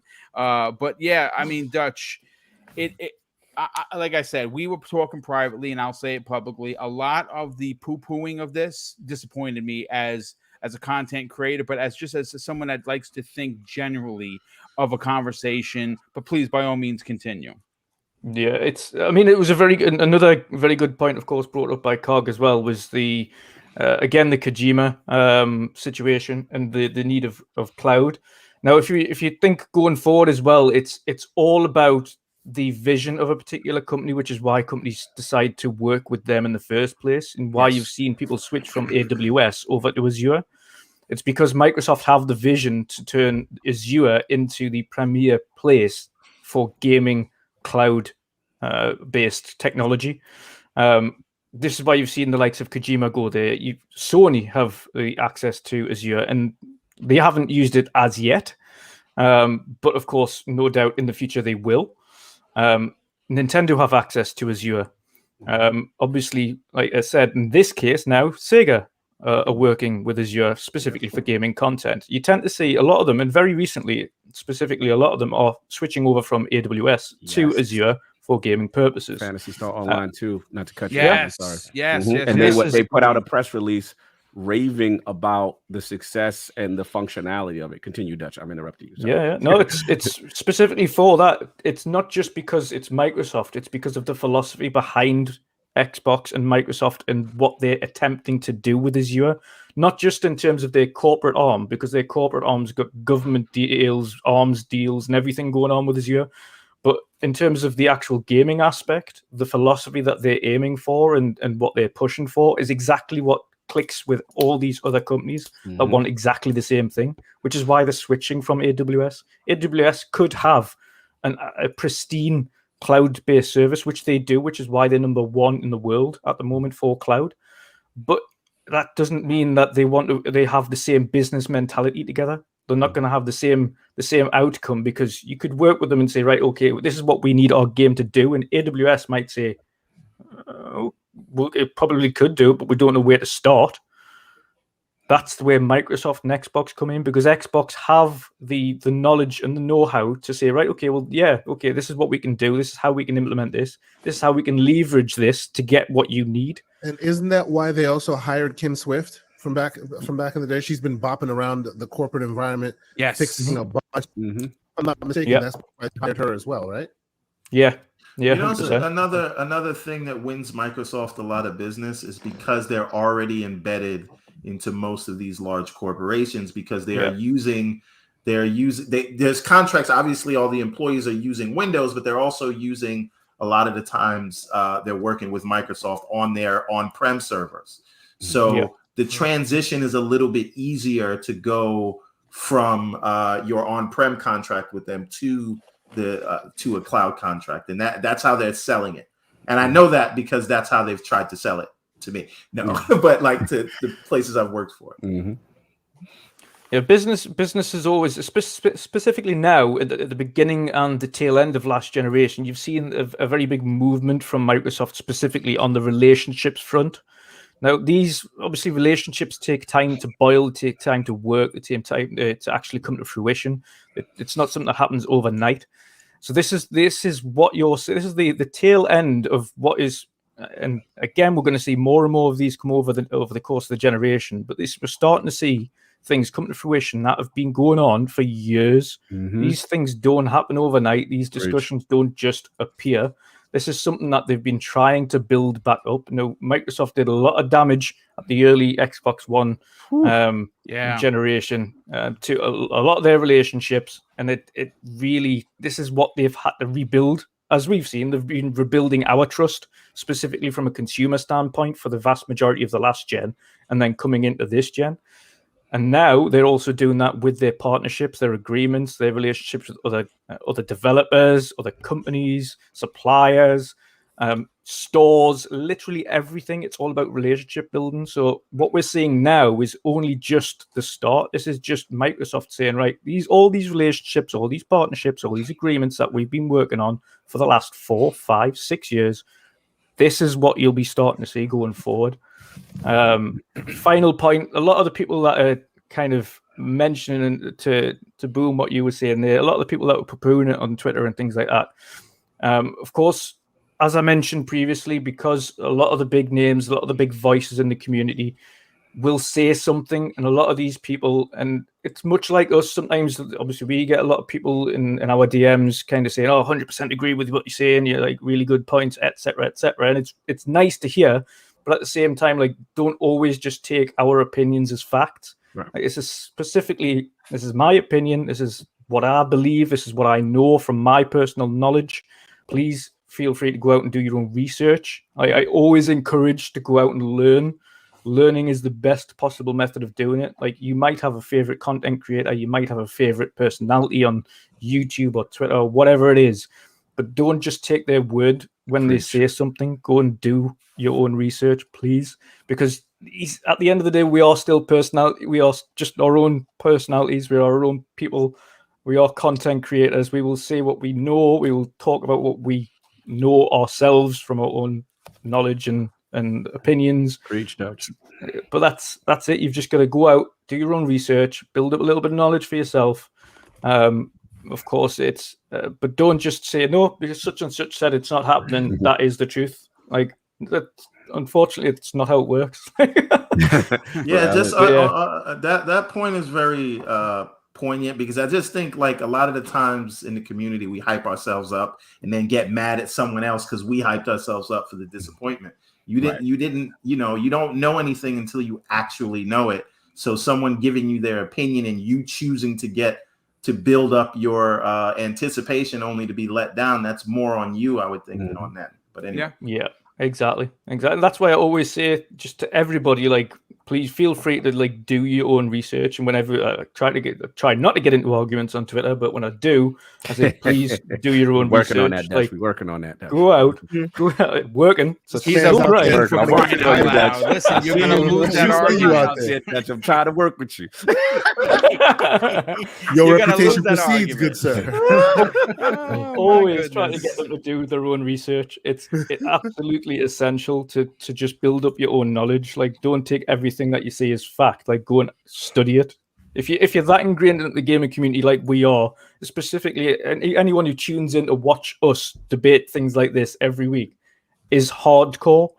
Like, you don't take this much of an interest in gaming if you're not hardcore into it. So just take that just a smidge further and vested interest and go and research some of these things so you understand them a little bit better for yourself. So then when somebody comes out and says something, then you can have your own thoughts on it. You don't just think, right, I'm just going to believe what he says. Yeah. But yeah, that is my overall summary. I think I've nearly kind of went on as long as Everborn. I'm not quite sure. We might be doing one of those 4-hour ILP shows. Listen, man. Listen. There's nothing like a 4-hour podcast, but you're not getting that here tonight. Okay. I still Oh, gotta by hang the out way- with Mrs. Boom. by the way, Listen, man, me speaking of, and Nick come from the 4-hour Xbox eras. We built for it, right, Nick? Yeah. Yeah, But I you know what? tuned into your last 4 hour. That was an epic one too. Yeah. shout out to Jamaican Jim. Shout out to Oh, Jamaica. boy. Jim, right? We got a name for him, Let though. me It's just tell you Jimmy right Cliff. now. Oh, Jimmy All I Cliff. could tell you is that when the cap went on and the Jamaican Jim came out, I just want you to know I just shut up the podcast because I'm dead. I'm just dead. But listen, I want to bring in Tempest Son, and then of course we will get to our good friend, the middle-aged game guy, who is going to have a lot to say about this. You know, Tempest, when we talk about Sega, almost immediately bringing a smile to my face is your excitement for Phantasy Star Online, right? This, I think, is one of those subtle points that no one has made mention of, and I think that this could have been a part of a conversation that we're now seeing made public with this, allegiance or partnership, or however you want to put it, strategic, partnership, if you will. And, again, as far as I understand, it's still not on a Sony machine, correct? Correct. Yeah. So it's PC and it's Xbox. Now, we've known for years that there has been a connection between these two companies. We've seen it, on the OG Xbox. We've seen it on the Xbox 360. We've seen it on the Xbox One, and now we're starting to see it on the Xbox Series family of consoles. Where do you, as a fan of this kind of brand, of being a fan of Sega, what were your thoughts when this was announced yesterday? I guess I have a few things I want to touch on. I won't take too long, but pretty much I think it's exciting for Sega, not just because it's Xbox involved, but I think Sega, in a lot of ways they need help in a lot of ways. I think they could use more funding, more technology. They're doing this for a reason, obviously.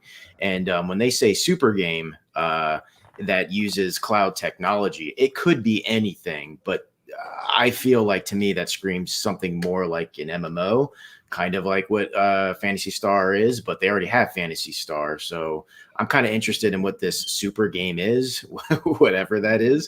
So that has me excited. Yes, I don't know if it's Sonic, but yeah, no, that would be cool too. AAA Sonic, I'll give you that. That would be cool. But no, so I'm excited that they're getting the help that they need. Now for Microsoft, I think what they get out of this is there is a shocking amount of games still that come from Sega that don't hit the Xbox for whatever reason, that haven't hit yet. I think what this does is this I think will inevitably make that not happen. I think eventually Xbox will get everything. Not only will they get everything, I have a feeling most of it is, if not day and date, shortly after it comes out, will hit Game Pass. And I just think of Persona 4 Golden, Persona 5 Royale, Persona Strikers. Think of the other games like Obsidian pitched in and on Twitter. Did you see that? Yes. And they were like, what if? I mean, Alpha Protocol. I mean, yeah. So Xbox has that. Who knows? They could make that happen. To me, the big one is actually Kenji Hirata. He's I think he was the game director for Skies of Arcadia, classic Dreamcast and GameCube game, the Dreamcast game. Ooh. And he's been pushing to get this thing made again. And Gematsu came out and said that they are reviving old classic IPs. Yes. Sega is. What happens if that's one of them? What does that look like? That is a giant, it could be a giant game with like, ships in the sky. I mean, that could be kind of like, I don't want to turn that into an MMO. I want just a traditional JRPG, but that could be a huge game. There's a lot of stuff that they can do, but the biggest thing overall I'm excited about is just my platform of choice. Hopefully won't be missing out on any of these games anymore. And I think that's what this at least does. With Sega getting this help if they are successful in their endeavors with this help from Microsoft, I don't think that relationship, I don't think it has to stop there. And you know what I mean? Yeah, this doesn't mean I know what you mean. Sega, but I mean, come on, man. If it works out and this is as organic as possible, this is the most organic situation I could possibly think of, like a long-term relationship like this. And honestly, Sega can't shut up about Xbox, or at least Microsoft, you know. So I don't know. I think it's really cool. It's exciting. The big look at Microsoft. They got a good job. Look at that card. Yeah. That's so nice. My mother loves Xbox. Pretty much. It was pretty much what it's been. So, but no, it's exciting for me as a fan of both of these companies. And yeah, it's not the acquisition, but it doesn't have to be that for us to see, you know, fruits of this thing. And so it's got me excited. The biggest one for me right off the bat is I've been predicting this for a while, like Boom with Splinter Cell. I've been wrong for a while, but I think it's finally happening. I think in November, December, we're going to find out that Xbox is finally getting the Persona series. Yes. And that is bigger than people think it is. Persona was always this kind of niche thing that everybody that played it loved it. Not everybody, but a lot of people did. It was just that series that, I don't know. It's an amazing series. And I think this past one, 5, finally did actually sell quite a bit. So it was a commercial success and financial success. And it wasn't just this really cool niche title that was on Sony, right? So this is going to be a big deal. A lot of people are going to try it because they've been hearing about it for years, right? And it's not everybody's cup of tea, but that'll be huge, especially if it hits Game Pass. I mean, because that's just... They've been working on it. Yeah. They've been working on it? Yeah. I mean, I tweeted back in March about it. Okay. All right. Well, they are trying to bring it to Xbox and Game Pass. Okay. Well, that's music to my ears, and I think that's going to be a bigger deal than people think. So that's where I'll end. Well, I'll say this, you know, getting Persona 5 or Persona 5 Royal into Game Pass would be huge. Obviously, it's going to find an audience. One of the things that many people listen, it's the Japanese type title, whether that be an MMO, whether it be traditional RPG, whether it be something like a Persona, like the fighting game genre, it is a niche audience that is found, but it makes no sense to just pigeonhole that audience to the 1.5 or the 1.8 or even the 2 million copies you're going to sell. You can double that by bringing it on the Xbox, but I'm going to take it another level. You see, we really don't know if Sarah Bond can be vindictive, right? We haven't seen that. She's not. She's awesome. Yeah. Like we seen Phil, and I talked about. I'm sorry, just a quick aside. She is a black woman. I'm sorry. Oh, okay. Well, I mean, listen, I was certainly not going to say that. We can't see that. But I hear what you're saying. But here's the thing: if you remember back to the MLB The Show, when that was announced, that was a Phil Spencer spit in your face with the biggest cheese smile going. He went like this and spit in your face. You need to realize it, right? And I would love nothing more than, because of this strategic relationship, that the next Persona Xbox exclusive in Game Pass. Wow, that'd be ridiculous. I was planning on saying this too with the whole Persona thing, is it hasn't hit the Switch yet. If this comes to Game Pass, and that is a game that'll work perfectly with touch controls. Yes, it would. Yeah, then nothing screams to the Japanese market like, just open this puppy up on your phone and you have the full experience, not a partial experience, but on a game like Persona, it is the full experience. Yeah. So no, that'd be a big deal. And we know that cloud gaming is doing very well in Japan. Very well, as a matter of fact, which is unbelievable. Let's get middle-aged gamer guy. First of all, brother, thank you so much for being here. I'm glad that you're here. I'm glad you're not kidnapped, because you know those that Unicorn Nation is deadly. But you know, we're looking forward to your next video. Hopefully it hits 100,000 views like the other one did, which is just unbelievable. If you missed it, he was onto something here, folks. He struck a lot of chords. But Mag. Yes, sir. You had a lot to say about this. This as a business, as a gamer, as a businessman behind the scenes who understands corporation business, as you've been involved in many of situations like that. When you saw this, what exactly did you think right away? Okay, I got to tell you, straight off the bat, before I even get started, Boom, I was watching your footage of playing Sonic, and I swear to God, if you miss another one of those big coins, dude, I died a million times. And you know what's funny? I recorded the crappy footage, but I did not record the good footage where I ran there's through. good footage. Terrible footage. But I had to do it. Sounds a lot like Everborn with his the bots only Halo videos he likes to post on Twitter. Nothing against real people. I'm not saying that. All right. The spice mines of Arrakis are flowing. Well, hey man, you started with Batman on Saturday. I gotta.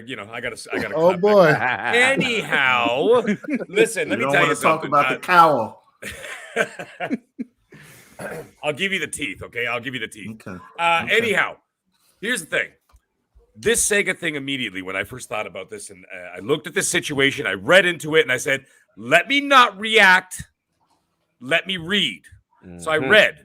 But then when I finished reading, I'm like, all right, there's not a whole lot here on the surface. Let me think about it and let this sink in for a little bit. Then I started to think about it, and I was thinking about it throughout the entire day today. And I was thinking to myself, this kind of a situation has been in the making for decades. Yeah. They have been, as everybody else has already said in one way or another on this panel, as I've been patiently listening to everybody's amazing thoughts, and it's just the courting process, right? That organic growth, so to speak, no pun intended, whatever. It's just the thing is, but it has though. And then I thought to myself, I'm like, wait a minute. I remember reading something back in early of this year, and lo and behold, I found it, folks. It's right here. Listen to this. Quote, February 18th, 2021. This is from, of course, the Senior Vice President of Commercial Publishing for Sega, Anna Downing. Her exact quote was this: "We're really happy with Xbox Game Pass results, and we hope that Microsoft is too." Life raft. Okay, this was 7 months ago. Yeah. This wasn't last week. This wasn't this morning. This wasn't yesterday. This was 7 months ago. And the other thing that they really said here, listen to this. I'm just going to read a little bit more of this. She says, "We're really happy with the results, and we hope Microsoft is too. Ultimately, they wanted quality titles. We wanted to take advantage of a great opportunity." Well, honk my hooter. Doesn't that sound a lot like what just happened today? He really wants to settle down. He said he's just looking for a good woman. And I'm looking for a good man. Now, let me read that again. Oh, can you read the one part? Not you, Everborn. Okay. Me. No. I mean the Sarah Bond. Listen to this. They wanted quality titles. We wanted to take advantage of a great opportunity. That was said 7 months ago, and exactly the same thing just happened today. Yeah. Okay? So clearly this has been going on for a very long time. You know how it is. It's not like when they purchased Bethesda and everything else. It's not like it happened the night before. It's not like he called them up and said, "Hey guys, you want to come over?" "Yeah, okay, cool. I put out a press release." No. These have been going on for months and months and months, if not years, right? So this thing's been going on. Now, the Sega thing, I think that the relationship has been going on, obviously, all the way back to like the Saturdays, everything else, the original OG Xbox, all that kind of stuff. Now, that, I was thinking about that. So that was one thing. The other thing I was thinking about is that a lot of naysayers, and it means nothing. It means nothing, right? There's that. Sony's got Azure, and then Dutch said it himself. Dutch was talking about it. He says that was a Microsoft deal, not an Xbox deal, right? It had nothing to do with Xbox. Now, the second thing is, if you want to take it even further with that argument, is that you could say that there's another thing in there, is that Sega is not a platform holder. Sony is, right? So what I mean by that is that you could utilize. Okay, like Sega's going to be to utilize that as well, but that means that they can partner with Microsoft. Sony PlayStation would never have any form of public partnership with Xbox because they are competing platforms. Correct. Sega is not in that category. Sega is a third-party situation. So therefore, it would absolutely make sense that in order for them to use those Azure servers for whatever they're going to use it for, of course, there would be some kind of a mutual benefit for Microsoft. Now, that's another thing. Let's say you get the two companies sitting down and talking about this. They're like, well, You want to use the Azure servers? No problem. You guys can do this, that, and the other thing. However, and just like Everborn actually said about half hour ago, he says, but we need your back catalog on Game Pass. We want your future and present MMOs on Game Pass, just like this. And the thing is, some people are talking about acquisitions. Not necessary. It's not necessary in my eyes, and I'll tell you why. It's not necessary because EA has done the exact same thing with Microsoft or with Xbox in the vault. We got, what is it called? The EA Access now? Right. Okay, so they've got the EA Access. And for those who lost the FOMO, It Takes Two is now in Game Pass. Yeah, well, thanks a lot. Correct. Well, I didn't have to pay a lot for it, but still, it doesn't matter. The point is, I should have waited. But anyhow, the thing is, they have, what do they have? There's no acquisition there, but EA and Xbox have a great relationship together. They do. Right? And therefore, once again, it's mutually beneficial because what does it do? It gets people engaged into EA, into their, it keeps the player base up, keeps the engagement up, which of course includes microtransactions. Okay, and all the other monetizations that they'd be able to do that by introducing newer players and a bigger player base into their games. Yes. Same thing with Sega. I could see the same thing happen there. Yes. The other thing I was thinking about, man, everybody had so much to say. It's really hard to remember what, I don't want to keep repeating everything, but Asante did say something. He said that no one has said what Microsoft gets out of this. Why? Great point. That's without pro quo. Yeah, exactly. But here's the thing. Why say it now when all you have to do is now that why would you say it now when you could do it during X20? You can do it during the game awards. So Microsoft doesn't have to drop that bomb now. Or you could pull a Sony card and wait till Sony announces something, right? And they're like, oh yeah, by the way, this is coming out. Oh, cool. And that's when Microsoft comes out the next day or later that day and then just, you know what I mean? Drops the bomb about, by the way, all the Sega back catalog or whatever the hell they're going to announce, that's all going to be going into Game Pass day and date, blah, blah, blah, blah, blah, blah. Right? So you could do all those different things. So why would Xbox say it now? Why? There's no benefit. Oh, yeah. And there's no and impact. it's not even to say that they will say it now. It's just that folks should know that there is a pro quo. Even though you don't know what it is, it is there. Correct. Absolutely, there is. Actually, I'm going to jump back to something I was talking about when it came to the EA and Microsoft thing. Boom. I'm actually going to push back on what Boom said about the exclusivity. I don't think it's necessary, and I really don't think you'll be happy with just day one Game Pass. Yeah, that's the thing. That serves a purpose. It absolutely. I need a AAA Sonic though. I don't care. There will be a AAA Sonic. You know what you need. Just making sure. That's your super game. We know. It'll come. Now, I don't care about exclusives or multi-plat. What we need is a AAA Sonic. But go ahead. Correct. Now here's the thing. I got it's not selfish. When Mag's finished, I got you. Xbox needs exclusives or whatever else. They do. They absolutely do. But they are nurturing those with their games, with the Xbox Game Studios, okay? Which we haven't even seen the tip of the iceberg of what they're actually working on and what's going to be coming out over the next 5 years. We've seen some of it, not all of it, right? So there's that. Now, the thing is, the reason why I believe the exclusivity is not necessary with this, whatever they're working on with Sega at some point, or whatever's going on there, is because as the Game Pass platform grows, so will the engagement, so will the numbers, so will, like I said, once again, I said a few minutes ago, but the monetization, let's say with microtransactions, especially with MMOs and stuff like that, buying suits, buying hats, whatever the hell you're going to be doing in the game, right? You can do all those things. But the thing is, at the end of the day, the number one thing is that Game Pass needs content. And you cannot put enough content in there from their first party. It is impossible. There is no way that they'd be able to crank out game after game after game every single month with the consistency that they would require. In order to do that, that's why you have to go fishing in another pond, right? And so you have to look at that, and that's where I think that it doesn't matter. Like, look at ML. I can't remember who mentioned MLB The Show. MLB The Show is not an exclusive to anybody, right? It's a multi-platform game. However, the engagement was double on Game Pass. Yes, it right? was. So, you look at that. And the optics and the perception of it makes it appear to be an Xbox game to many because you feel like you are getting it, so to speak, for free.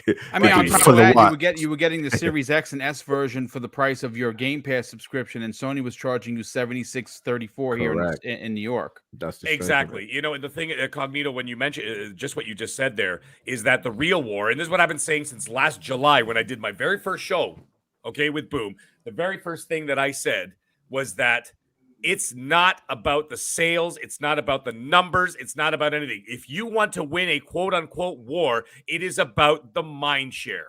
Mind share wins everything. Now, you look at something like, for example, the Xbox 360 and the PS3. Everybody thinks that the Xbox 360 won the generation. They didn't. They won the mind share. That's all it was. But the perception is there. And therefore, with the perception comes, as Boom was saying earlier, about the PS4 being the cool console to buy. Where meanwhile, everybody's buying a PS4 and all they're playing is FIFA and COD or Madden and COD, right? Or GTA. Right, or GTA 5 or whatever the hell they're playing, right? That's what they were doing with that. You could play that on anything, but they did that because the mind share was there. But anyways, that's a whole other thing. The thing is, the last thing I was going to say very quickly is that when it comes to this whole Sega situation is that, let's face it, Sega needs a leg up, okay, in order to increase their North American, never mind us nostalgia nuts and all the stuff, you know, what we played when we grew up and everything else and all the consoles we owned. I'm talking about the generation now. You got to understand, everybody here on this panel, we have to come to the understanding that gaming is no longer for us. Yes. They don't care about us. They know that we're going to go out and buy all this stuff. They care about your children. Yes. Because your children are going to be purchasing their products for the next 40 years. God willing that we're here in 40 years, we're going to be too busy changing our diapers. Okay? We're not going to be worried about gaming. Okay? They care about the 7-year-olds, the 8-year-olds, the 10-year-olds, because those are the up-and-comers that are going to make your platform great in 10 years from now. They're not looking like Game Pass and like Phil Spencer and those guys. They don't care what happens in the next 6 months. They're looking 20 years from now. That's where their projections go. Yeah. Doesn't that highlight their lack of kid-focused stuff even more, though? Like, you know, actually, I'm happy you mentioned that, Special Nick. Let me tell you something. Something really pissed me off today at work. I had a few minutes to myself, and this Xbox trailer shows up on my phone. And it was for the new Addams Family game, right? Because it was Halloween yesterday or whatever. And I'm like, oh, this is a cute little game. Not on Game Pass. They specifically said, like, first of all, who the hell's gonna buy this game? It's like a silly little platform game, whatever. I think you could play like 4 players. And I'm just watching these guys bumbling around the screen. And I'm like, who's paying $50 for this? Right? That should be in Game Pass. You know, that's the thing. Like, you know, so you look at stuff like that. Sorry, that was just a side tangent, but I was just thinking about that. No. That's the thing. Like, I've been saying that on our podcast for a long time. Like, Microsoft, I've always felt, at least for a while there, they were looking a little bit too short-term and not long-term enough. Like, I put out a bit of a joke tweet that I've failed as an Xbox dad because my son is into everything Nintendo. Like, he adores Mario Galaxy. He just loves Luigi. He loves everything Nintendo. So Nintendo already has him, and he's 5. And it's my nephew, 6. my nephew Tyler. Everything is Nintendo. My kids drop the Xbox. Yeah, my son loves Astrobot. My son. You guys need to get on the clip, man. My daughter's all about the Chief. She's all Chief all day. Every time you see it, my son is Chief, and he finished all 5 Halo games. It is funny you say that.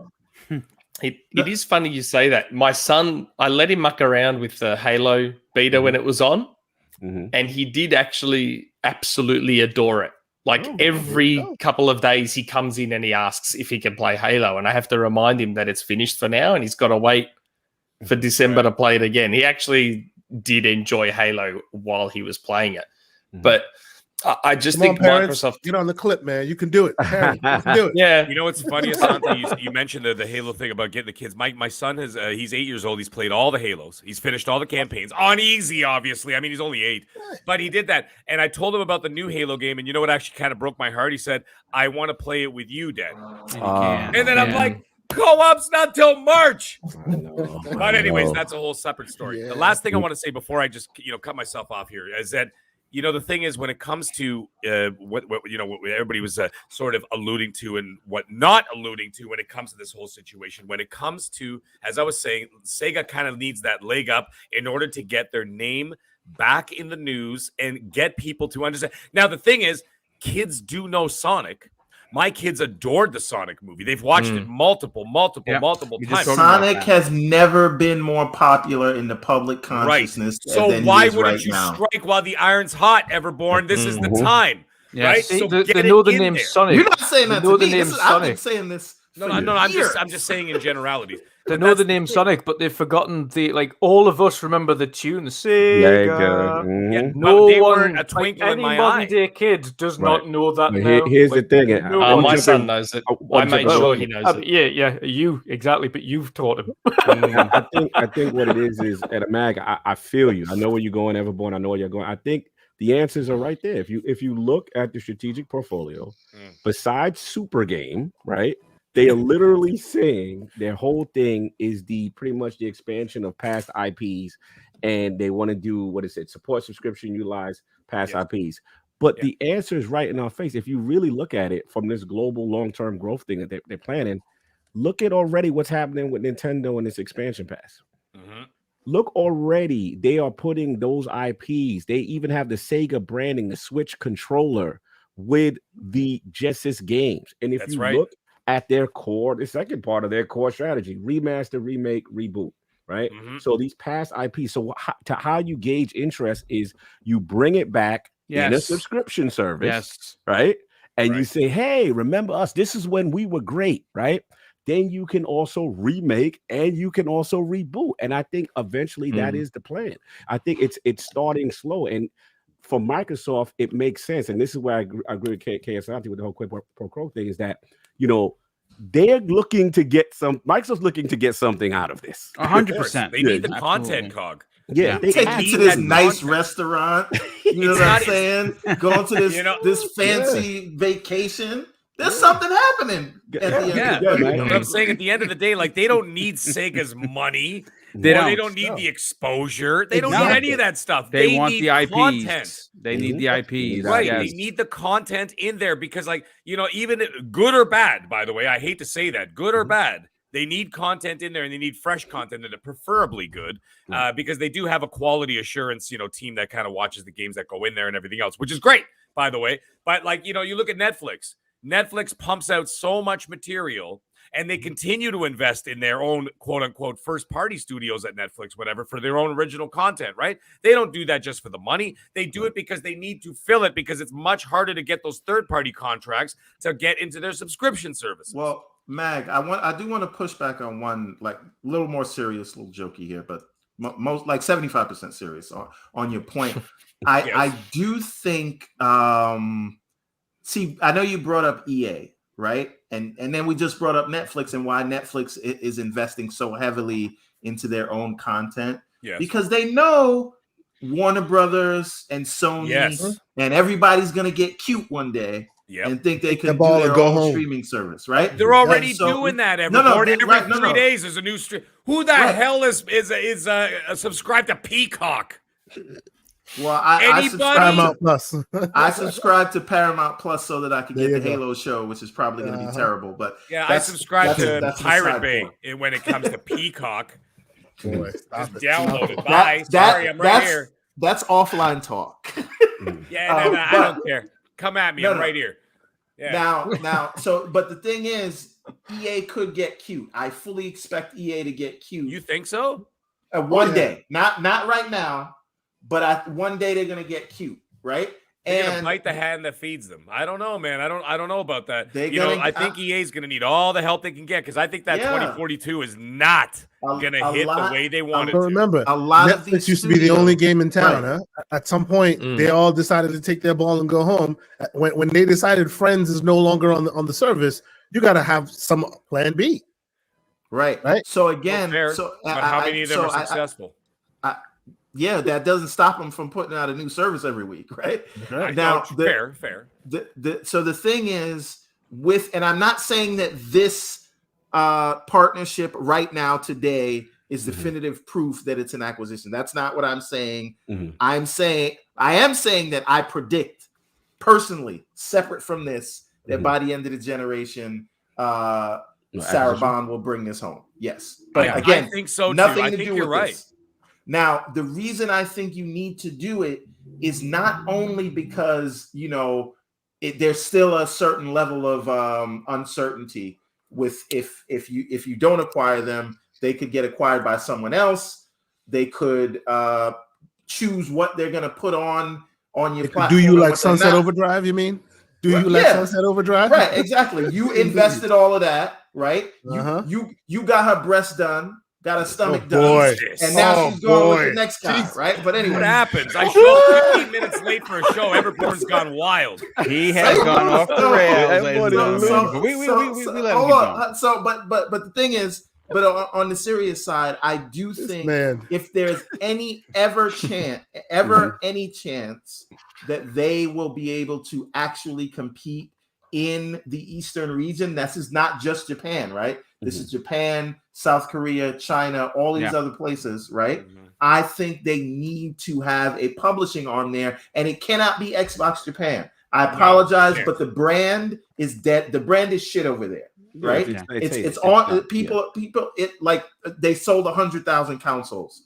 The competition is selling in the millions. Right, it's good for Xbox, but you need someone a new brand over there, or a publisher with a storied history in the region to be your center point, and that is why it makes more sense in this case. I'm not saying they need to buy everybody, but if they are serious about that region, this is how you get serious. This is how you get a foothold that you can build from. And there's still a lot of foundational work that needs to happen at Sega. Even if they weren't acquired, there's work to do. But you show you're in it for the long haul and let them represent you in that region so that you can not only pull in all the Sega games that they do, but if that's your publishing arm, you can probably use them to lock down games from other developers that you wouldn't have got before.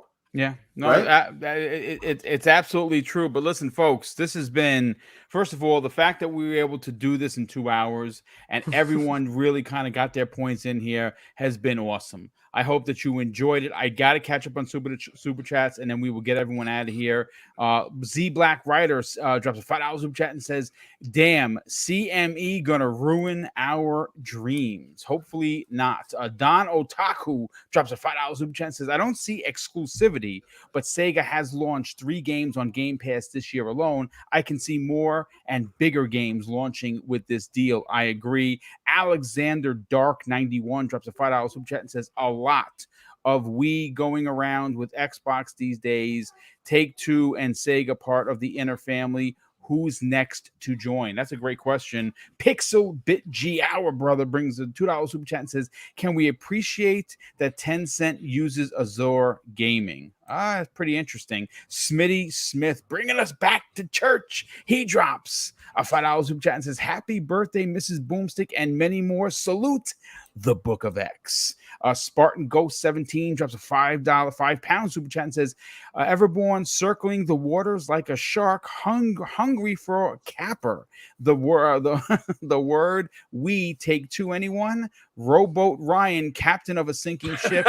Where is King?" Rowboat Ryan. I love it. That's great. Smitty Smith drops a $5 super chat and says, "Shout out to the panel, the chat, and my man, Lord Cognito. I see you with that Shinobi shirt on. That's what I'm talking about. The Book of X." Brian Hopkins drops a $5 super chat and says, "This Sega conversation is good. I feel like I need a good glass of scotch and a cigar afterwards. Fire topic, guys." Well, dude, thank you so much for that. Hey, man, John from the Xbox era drops a £10 super chat and says, "Awesome seeing the energy and positivity coming from the always incredible Xbox community. Boom, bringing the people together." Yes, thank you so much, John. I need to have a chat with John about that to see if he's using Patreon money for that. John is a proper chat. I reckon we need to have a bit of a chat about that. Poor John Someone in the is Iron probably Bank. turning red right now as we speak. Spartan Ghost 17 drops a £2 super chat and says, Everborn ate all cappers with his wife beater on. Kirby Louise, good friend of the show, developer, friend of the community, he drops a $5 super chat and says, after today's announcement, I think it's fair to say that Phil's not collecting the Infinity Stones, he's collecting the Chaos Emeralds. Indeed. Okay. Kirby Louise, I like that. That's a dope way. You should have never told me that one. That's it. J.R. Give us chapter 2. Watch out. J.R. Poll drops a $5 super chat and says, perhaps we see Sega games head to Game Pass on the Xbox anniversary. Possible fruits of this partnership. I think you might be onto something, J.R. Poll. They could be some big announcement at this 15th or 20th anniversary that's coming on the 15th. It's possible. Elemental P.O. drops a $5 super chat and says, I don't know how some people are hating on Halo Infinite. I saw the trailer in 4K HDR on my LG C1. OMG. Yeah, dude, I don't know what people are saying, dude. I cannot wait for that game. Splendiferous drops a $2 super chat and says, with Sega, there's a lot of meat at the table, man. Indeed. I just think there's a lot of really amazing IPs. Dusty drops I feel like there's a pause in there somewhere. Yeah, I felt but I mean, that reference has been for going posterity, around. I'm putting it out there. All right, pause with the meat on the table. We're not talking about Phil. We're not talking about three-legged Phil. We're not talking about him. Dusty drops a $5 super chat. Says, happy birthday, Mrs. Boomstick, and hello to the panel. Much respect. Y'all wild, and that's why I'm here. One love. Well, thanks, Dusty. Definitely appreciate that. Tay talks. And Tay is going to be joining us in a couple of weeks. We'll look in December. He drops a £2 super chat and says, loving the banter on this one, guys. Entertainment. Thank you, brother. Brett Bingham drops a $10 super chat and says, I think there's more Japanese partnerships going on, like Bandai Namco. There are supposedly working on a U.S. joint venture. BN started restructuring this year with a plan to finish in April of 2022. That's interesting. Gamers Play HUD Zero drops a $10 super chat and says, happy birthday to the first in command, Mrs. Boom. Indeed, she does. I'm always been the second in command. Mrs. Boom runs the ship for sure. Thank you for that. Stay awesome. Road to 10K. By the way, Sega was in the crosshairs since the 360. It was inevitable. Yes, that's definitely, I don't doubt that. Reggie Mobile 9, generous friend of the show, he drops a $5 super chat and says, happy birthday to Mrs. Boomstick. Enjoy the day. Way to kick off the week with this great all-star panel. Thank you, brother. Gamer by Choice drops a $40 super chat and says, happy birthday to Mrs. Boom. This is an amazing all-star panel with an awesome show. Glad to see Xbox making moves. Boom, you need worldwide G-Mon on the show. I hope this helps. we don't worry. We're gonna get Jamaican King on this program at some point. And if he's not wearing a hat, I'm gonna riot. I'm gonna tell you that right now. Oh, my brother Neo Mental. He drops a $10 super chat and says, I love to the missus, but not to you, Boom. You suck. That's salute him, your brother being messy. And Brett Bingham drops a $5 super chat and says, happy birthday to Mrs. Boom. This panel is awesome too. It could only be better if we had Caribbean Jim Ryan.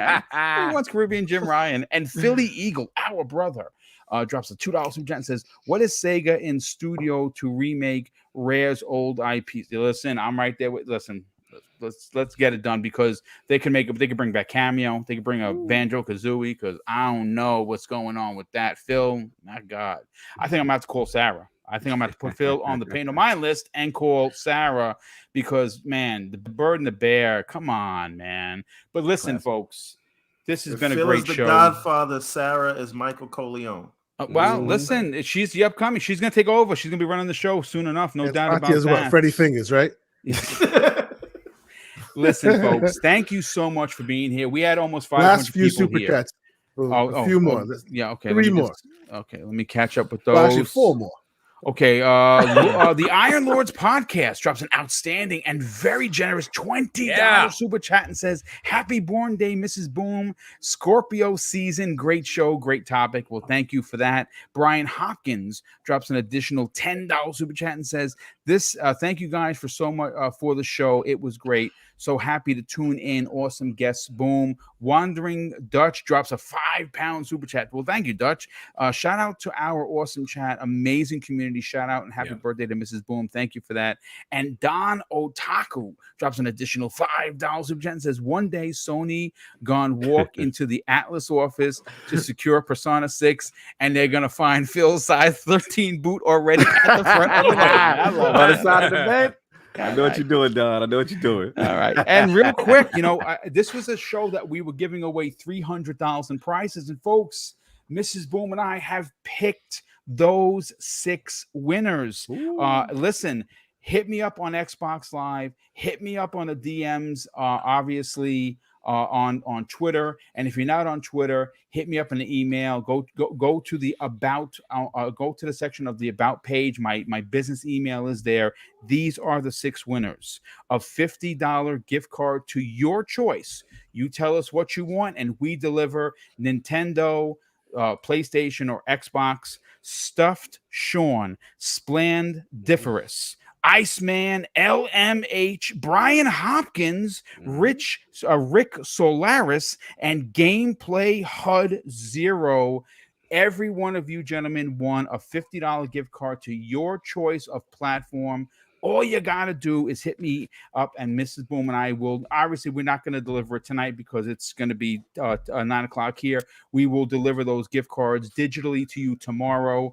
I will drop all of these winners into follow me on Twitter at Mr. BoomStick XL to see who won. Again, it's Stuff Sean, Splendiferous, Iceman, LMH, Brian Hopkins, Rick Solaris, Gameplay HUD 0. You guys won $50 and a digital gift card to your choice. But thank you for making Mrs. Boomstick's birthday bash a huge success. Of course, this is probably one of the best panels we put together in 2021 for sure. My brother, Lord Cognito, we finally got Special Nick on, and he delivered as usual. Let's start with new Nick. Obviously, a giant congratulations once again. I've been pushing for you guys since I saw you at 9,700. If you're not subbed to Xbox Era, my God, you're missing out. It's one of my favorite shows, right there with the Iron Lords that I listen to religiously. Thanks, man. Same thing with Jeff Grubb. I love Jeff's show. These are 3 that I listen to usually when I'm cleaning. It's the best time because I feel by the time I'm done listening to it, I feel like I clean the house, and I was like, what did I do? I don't understand. Here we go. And I'm listening to the great work. If you missed their last episode, which how do you not have 10,000 of views? You had the fighting father of fighters on your show, Maximilian Dude, which I got to get in touch with that guy. I got to get him on the Xbox program at some point. His story is amazing. Who knew that he's been doing this for almost 15 years? Yeah. I mean, yeah, he's great. And the fact that he didn't get until his 3rd year 8,000 subs. He's over 1.5 million subs, folks. I mean, and Nick and John just knocked it out of the park. If you missed that, I will add that to the show notes. Nick, please, by all means, share your information where people could reach out to you and strike up a conversation on social media. But more importantly, tell them about XboxEra.com. Well, yeah, I mean, that's it. You probably put it better than I ever could, mate. Just visit us on XboxEra.com. We've got our news, we've got our reviews. Everything is hosted there. The forums, join the forum, have a chat with everyone, because we've had a lot of people reach out wanting to join the Discord, but that's why we created the forum, so that everyone could sort of congregate there, because the Discord's a bit of a headache to manage, to be honest. All our socials are there. yeah. All our socials are there. Everything's there. Come check it out, and I really appreciate having me on here, guys. Thanks. Yeah, it was great to have you on, and obviously, I'm actually kind of glad that we didn't do any kind of like, hey, you're breaking any news, because I kind of wanted you to just come here. This is your house now. You know where the fridge is. Go get your Dr. Pepper. Put your feet up. It's okay, because we want you to enjoy yourself. And as great as you are, with of course, what you do in Xbox era, we want you to come here, just be as a gamer, just be one of us, hang out. So I'm glad that we just, you had a chance to come and hang out and talk, and we're not going to get any, I mean, as much as I would love to be in the pages of VGC that while you were on this show, you broke news, I'm just glad you had a good time. And obviously we're going to have you back hopefully soon enough, Nick. It was great to have you. And thank you for being here, brother. And of course, the Shinobi himself, folks. He doesn't need an introduction because the Iron Lords, after all of the hard, honest work, 10K as well. I could not be more proud of my brother. This is something that should have happened years ago. But the fact that it's done is now we can move on to 20. Now we can get to the 20K. Obviously, Cognito, you got a lot going on, so you're going to have to take a minute to break it down, because not only are you rocking out with the Iron Lords and your brothers every week, you got lordsofgaming.net, and also you're part of Last Stand Media. We got to talk about that. Take it away, dude. Yes, sir. First of all, Boom, thanks for having me. Always a pleasure. Panel, always a pleasure. Again, Dutch, I mean, you already know what it is. Nick, you know what it is. Mag, man, I like to get Mag in, man. He's fun. I like Mag talking to him. I know he's patiently waits, but when he gets his bars off, it's funny. Everborn is fam. We say no more. You know what I'm saying? And Santi, I love seeing the growth with all you guys. It's been fun. Tempest, obviously, he wasn't feeling too well. Got a chance to podcast with him. And first, let's salute Mrs. Boom. Obviously, without her, all things are possible. The support she gives in the community, the support you guys gave to us very early, really helped us get over the hump. I remember with 1,000 subs, it was very difficult for us. And Boom, I'm always going to be thankful to you for that. And it means a lot. It's the least I could do. That's what more people need to do. And that's what I'm starting to see in this community is that, listen, trust me when I tell you, you get your first sub. Mine was Mrs. Boom. You get your first 100, you get your first 1,000, and now you're monetized. And then you start working from there. Trust me, any help that you can give somebody is more help than they had prior to you putting out your hand and lifting them up. Now, again, whether you're going to get them 1 sub or 1,000 subs, it don't matter. The fact that you put your hand out there to lift said person up is important, and more people need to do that. Absolutely. And you know how we play as far as we don't care about the, sub count and all that stuff. You got good content, we want to celebrate it. And that's what it should be about. Yep. And man, with me, you know the deal. At Lord Cognito on Twitter, Iron Law Podcast every Sunday is a Lord's Day. Sometimes appearances by Jim Ryan, and all of a sudden I don't know what's going on with that, but check that out if you guys want to check that out. He's king when king is right, and he lets the fanboys know I gotta let him loose, because we know what's been going on in the community, so you know what that is. But man, and Defining Duke has been fun. Shout out to Mr. Matty Plays. Check us out. Usually goes up on Wednesdays. And good show. We actually had this topic as well. Great show. And of course, with Ultimate and the regular Defining Duke, you catch that on the YouTube channel if you want to wait. And lordsofgaming.net, man. Very, very proud of what the team is doing. The international team. We saw Flame, a lot of people, the articles and everything. People are retweeting it. It really means a lot. And that's it, man. Another great show at prime time. Had a lot of fun. Everborn, we gonna talk, man. You are a storyteller, bro. I could listen to you for days, bro. Salute, man. And Bag, I gotta shout you out those skits, brother. You be killing me on Twitter, brother. Oh, I got more coming. Oh yeah, actually, we're talking in the background. I think we may have a little duo thing happening. We're trying to figure that out right now. Because, salute, man. When he did that one where everybody hates Xbox. Oh yeah, that was a good one. Thing off and went back to playing games. I died. That actually hit almost 500,000 views. So bro, dude, that was just because it was so accurate for a lot of people in this community. Well, see, that's why I don't do a lot of videos. A lot of people ask me, they're like, "Why don't you do more? Do them all the time." And I'm like, I'm not being like a snooty artist. Like when the when the inspiration hits, I'll do it. It's not that. I need to find that shot. You know what I'm saying? Like, when you get that, you sit there, you got the sniper scope, and then you're like, "Don't take the shot. Don't take the shot." And all of a sudden, you're like, "Take the shot." That's when I do it. So you gotta wait. You got to be You patient. got your finger on the pulse. But don't worry, I got one. Well, I mean, listen, I'm gonna tell you something right now. Don't ever give away that pony outfit that you had on. Because Are you kidding me? All my props. That's half the fun. I got a room full of this stuff, ready to go. Yo, bro, you a natural. You a natural, bro. Definitely a natural for sure.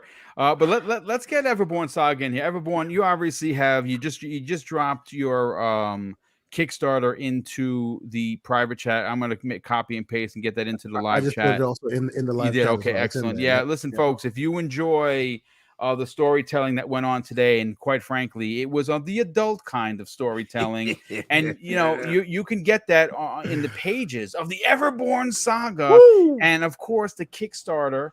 This is Kickstarter number 2. I'm proud to say that Double Barrel Gaming was in on the ground floor to help him push his first Kickstarter, and here we are. Not only did he have a huge success with it, he was invited into Comic-Con, New York Comic-Con, and he kicked ass there. Woo! And obviously now he is doing his second Kickstarter. And if you want to support it, hit that link. But Everborn, tell everyone about where they can reach out to you on social media, potentially lure you into a spaces to claw your eyes out. I'm working on him on that. Yeah, stay out of the spaces. But anyway, talk about the Everborn Saga. Yeah, man. Big things happening right now. We are launching this new Kickstarter on November 7th, which happens to coincide with what day? Remind me, Cobb? It's the Lord's Day. I heard things may be happening on the Lord's Day. It might be popping up in certain places on certain days. But listen, we are launching this new series. Can you share the screen one more time, Boom? I'm sorry. Yeah, absolutely. I just want them to see what we're doing here, because we're not messing around, right? Like this is, you can see the cast of characters that we have going on here, right? We can see what the people look like, right? And what we are trying to do with this one, I think this is the biggest, maybe the best story we've ever told. It takes place in the same universe as the Everborn Saga that you have been reading. It is on the other side of the world. So Prince of Arcadia, right? And this is the same artist as Ariel's Adventure. Ooh. Prince of Arcadia obviously takes place in Arcadia. This takes place in the Redlands. It's the other side of the world. So I just wanted to give guys a sneak preview. But what I want to do, that link that is in the chat, if you could do me a favor, everybody that is in here, if you click on that link, you will see it's just going to take you to a page for you to see if I can find it now. I don't even know if I can find it anymore. Here we go. Right. It's going to take you to this page. Click on this link that says notify me on launch. This helps out tremendously with the algorithm. Even if you're not going to donate to the campaign, clicking on that link is enough to give us the start we need on day one. Yep. It would be a great help to me. We put so much love into this thing. This book has been 1 year in the making, right? And I know you guys see that I have a release every couple of months. Each book takes almost a year to make, and that's what it takes a lot of time and energy to do these things. So we want to bring this thing out right around the end of this year, hopefully in time for Christmas. So I would greatly appreciate it. Click on that link. But like I said, everything we try to do, I mean, if you've got some of the books, you'll see, but we try to do everything top notch.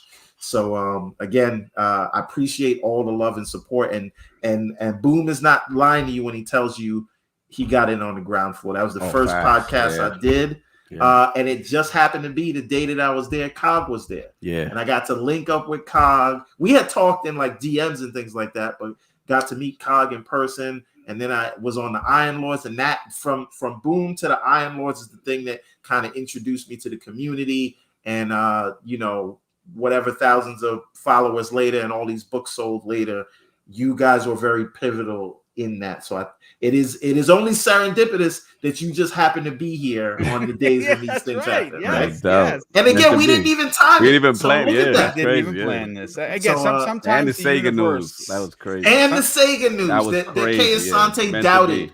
Made to be. But we'll talk about that on Saturday. Poor Kay Asante. Speaking of which, I need these. But thank you, everybody, and please just click on that. Lord. Notify me on launch. It helps out so much. Kay Asante, brother, let's get you in, because you guys work together weekly, obviously. And obviously we enjoy the Thursday show. This Thursday show should be a banger because I'm looking forward to it. I mean, they just dropped the. I mean, I watched that. I watched the Book of Boba Fett 5-6 times, waiting for Mrs. Boom to come out of work. It was epic. It gave me goosebumps as a fan of Star Wars. Did it look better than Dune?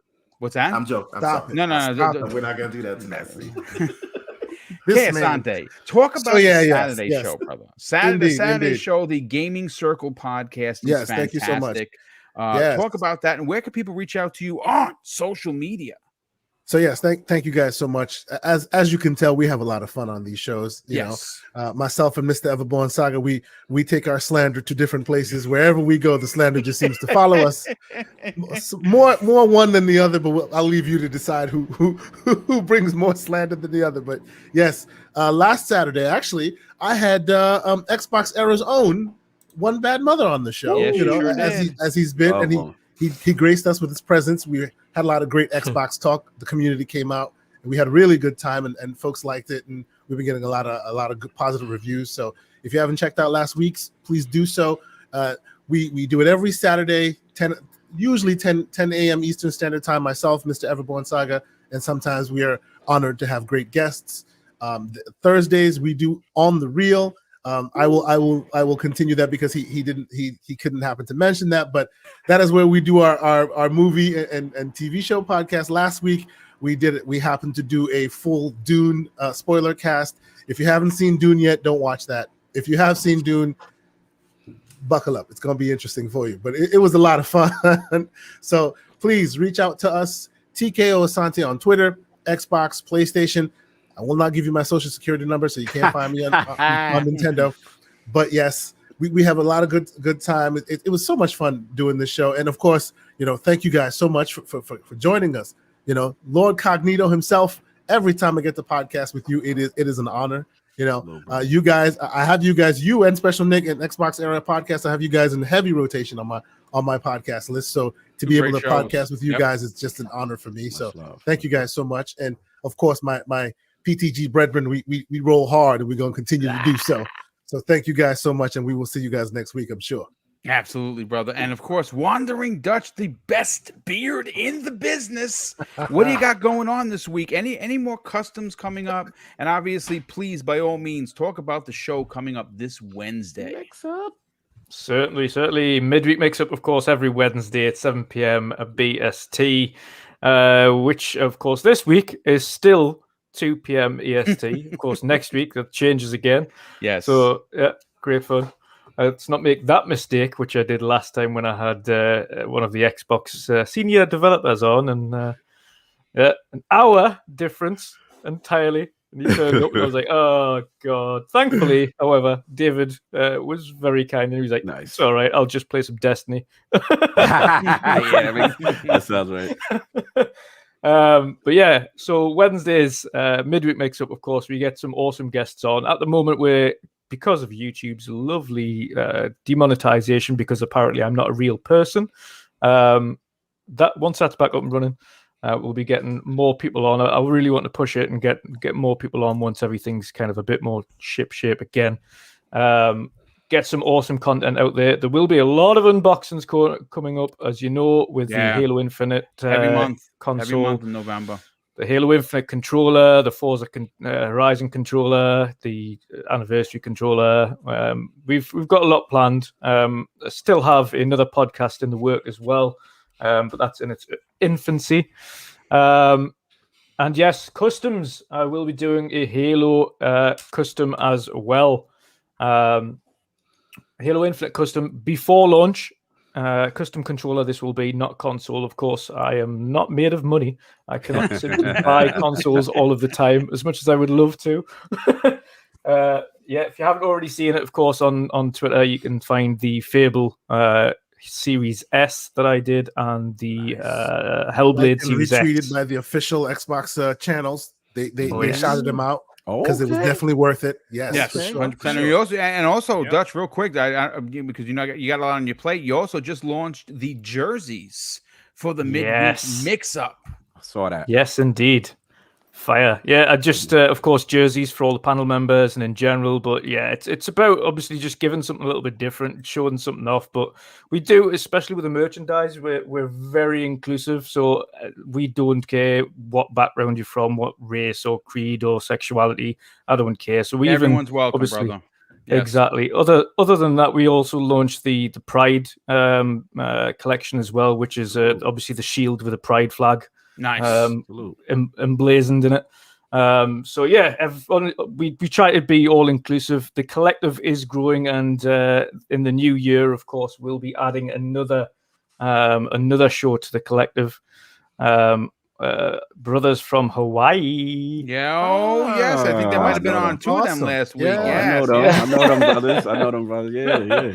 But yes. Obviously, some of these, a lot of the things that I do, especially for these guys, is try and just help them from the ground up. Like you say, it's pay it forward.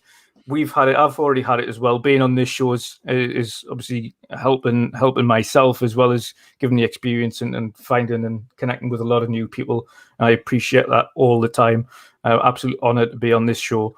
But of course, Iron Lords as well. When I was still in my infancy, jumping on there, that was awesome. RDX, believe it or not, one of the first. I don't know how I managed that one when I was like, I think about one. I think it was about 10 subs deep or something at the time. But yeah, so it's about paying it forward, and that's what I want to do with the collective. It's obviously, and then share these guys as well once they're up and running. They just understand, like, we don't want anything in return. It's about helping you grow, and then when you're up there, you just do the same. Just pay that forward, help others grow. But yes, absolute honor, special Nick, to eventually podcast with yourself. Watch the Xbox here all the time. Great to see. Thanks, and your information is, and I say this very acutely, but the information that you provide is always spot on. In terms of what you provide as well, it's never, you don't kind of try and do it in a clickbaity way. It's always just right. This is what's happening. This is exactly what's going on at the moment. And that's it. Like, there is no kind of faffing around the place or trying to get headlines all the time. It's just, it is serious stuff. And that's the way I like it. Yeah, no, exactly. And it shows. It absolutely shows. So it's a shout out to you, and obviously keep up the great work. It's been an honor to podcast with yourself. No, but thanks, you too. Last but not least, massive thank you to the chat. To the chat, thank you. Awesome chat this evening. Oh yeah, awesome community. Yeah, the best chat in the business, to be honest with you. A lot of our chat is rolls with everyone else's, and it's great to see everyone here. No trolls, and of course that's thanks to Lethal Papa, the boss mod. He keeps it real and he keeps the trolls out. Walks quietly and carries a very big stick. Pause again. Okay, good. I'm trying to train him. Trying to get him right. Okay, I got so the mag, listen, brother. Yeah, I don't want to hear you don't know when the next video is coming. Don't be a snob. Don't be a snobby artist. I want another video that hits 500,000. And of course, it better be some sort of a kidnap video where you show where you've been, because I don't know. I have questions. But anyway, thanks so much for being here, Mag. Love that you're a part of this show. You've been part of the show for quite some time. It's funny. He guessed it, and he was a panel member same day. Boom. That's right. Same night. And guess what? We're working together tomorrow night, because that's right, folks. Dear God in heaven. Guest appearing on Noof Nukem's Gaming After Dark tomorrow at 10 p.m. Eastern Standard Time. And there's two things I'm bringing. One, a switchblade for sure, and some earplugs, because I don't know if my ears can take all the cursing that's going to go on. But anyway, by all means, Mag, talk about what you got going on, especially something big coming in the form of Halo, maybe. I'm not gonna say anything. However, I am working on something with Pulse Music Media, my brother's website and company.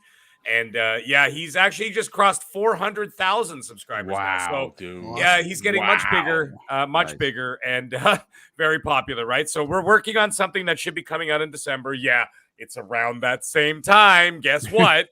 So anyhow, we're gonna be doing something there. And then, of course, yes, I do have videos coming up. I got about 2 or 3 I'm working on right now that, some of them, it's like, He's just jumping around his backyard. You don't understand how long some of this stuff takes to get out properly, right? You just got to flesh it out in your head, or else I'm just sitting there and I'm like, honey, I got an idea. And she's like, oh, crap, I'll get the phone. So then she'll go grab the phone because she knows I want something filmed, right? So, and by the way, I hurt my shoulder doing that Uncharted one. Did you see the Uncharted one where I jumped off? I did. Yeah, you going from you were skimmying as you were. Yeah, and then I jumped off the balcony and then I hit the fire pit that was down below. And yeah, well, that's what happens when you get old. You suffer for your art, man. You suffer for your art. Of course you do. But anyways, guys, do you ever get jealous when you watch your kids just fall to the ground like 10 and they feet just bounce up like they're made of rubber? Like yeah, well, that's kids, man. Even their bones are made of rubber. They're just like, yeah, I'm good. They just brush it off.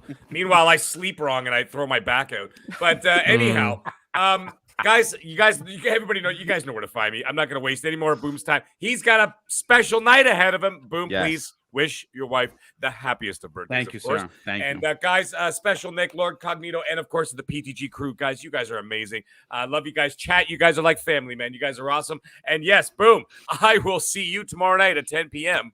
on Gaming After Dark. So guys, everybody have a great night. We'll see you all next week. Before we get out of here, 2 more super chats. Gaming Forte, our former co-brother, he's obviously going to make his way back over here. We love Gaming Forte. We love what him and Slow-Mo do on their weekly show. He drops a $2 super chat and says, great show to my go-to podcast on Monday. Love you. Well, we love you too, brother. Thank you for that. And Iceman LMH drops a $5 super chat, an additional $5 super chat, says, thanks, you guys rock. Well, thank you, brother. And of course, I'm going to close out the show with something that's super important to me. Hopefully one day it'll be important to you. And that's something that my dad taught us when we were kids. And he said, son, treat others how you want to be treated. And also it doesn't cost anything to be nice. You live by those rules. And I can guarantee you're going to have an awesome day. So take care, everyone. We'll see you next week on the newest episode of Primetime Gaming with Mr. Boomstick and Friends.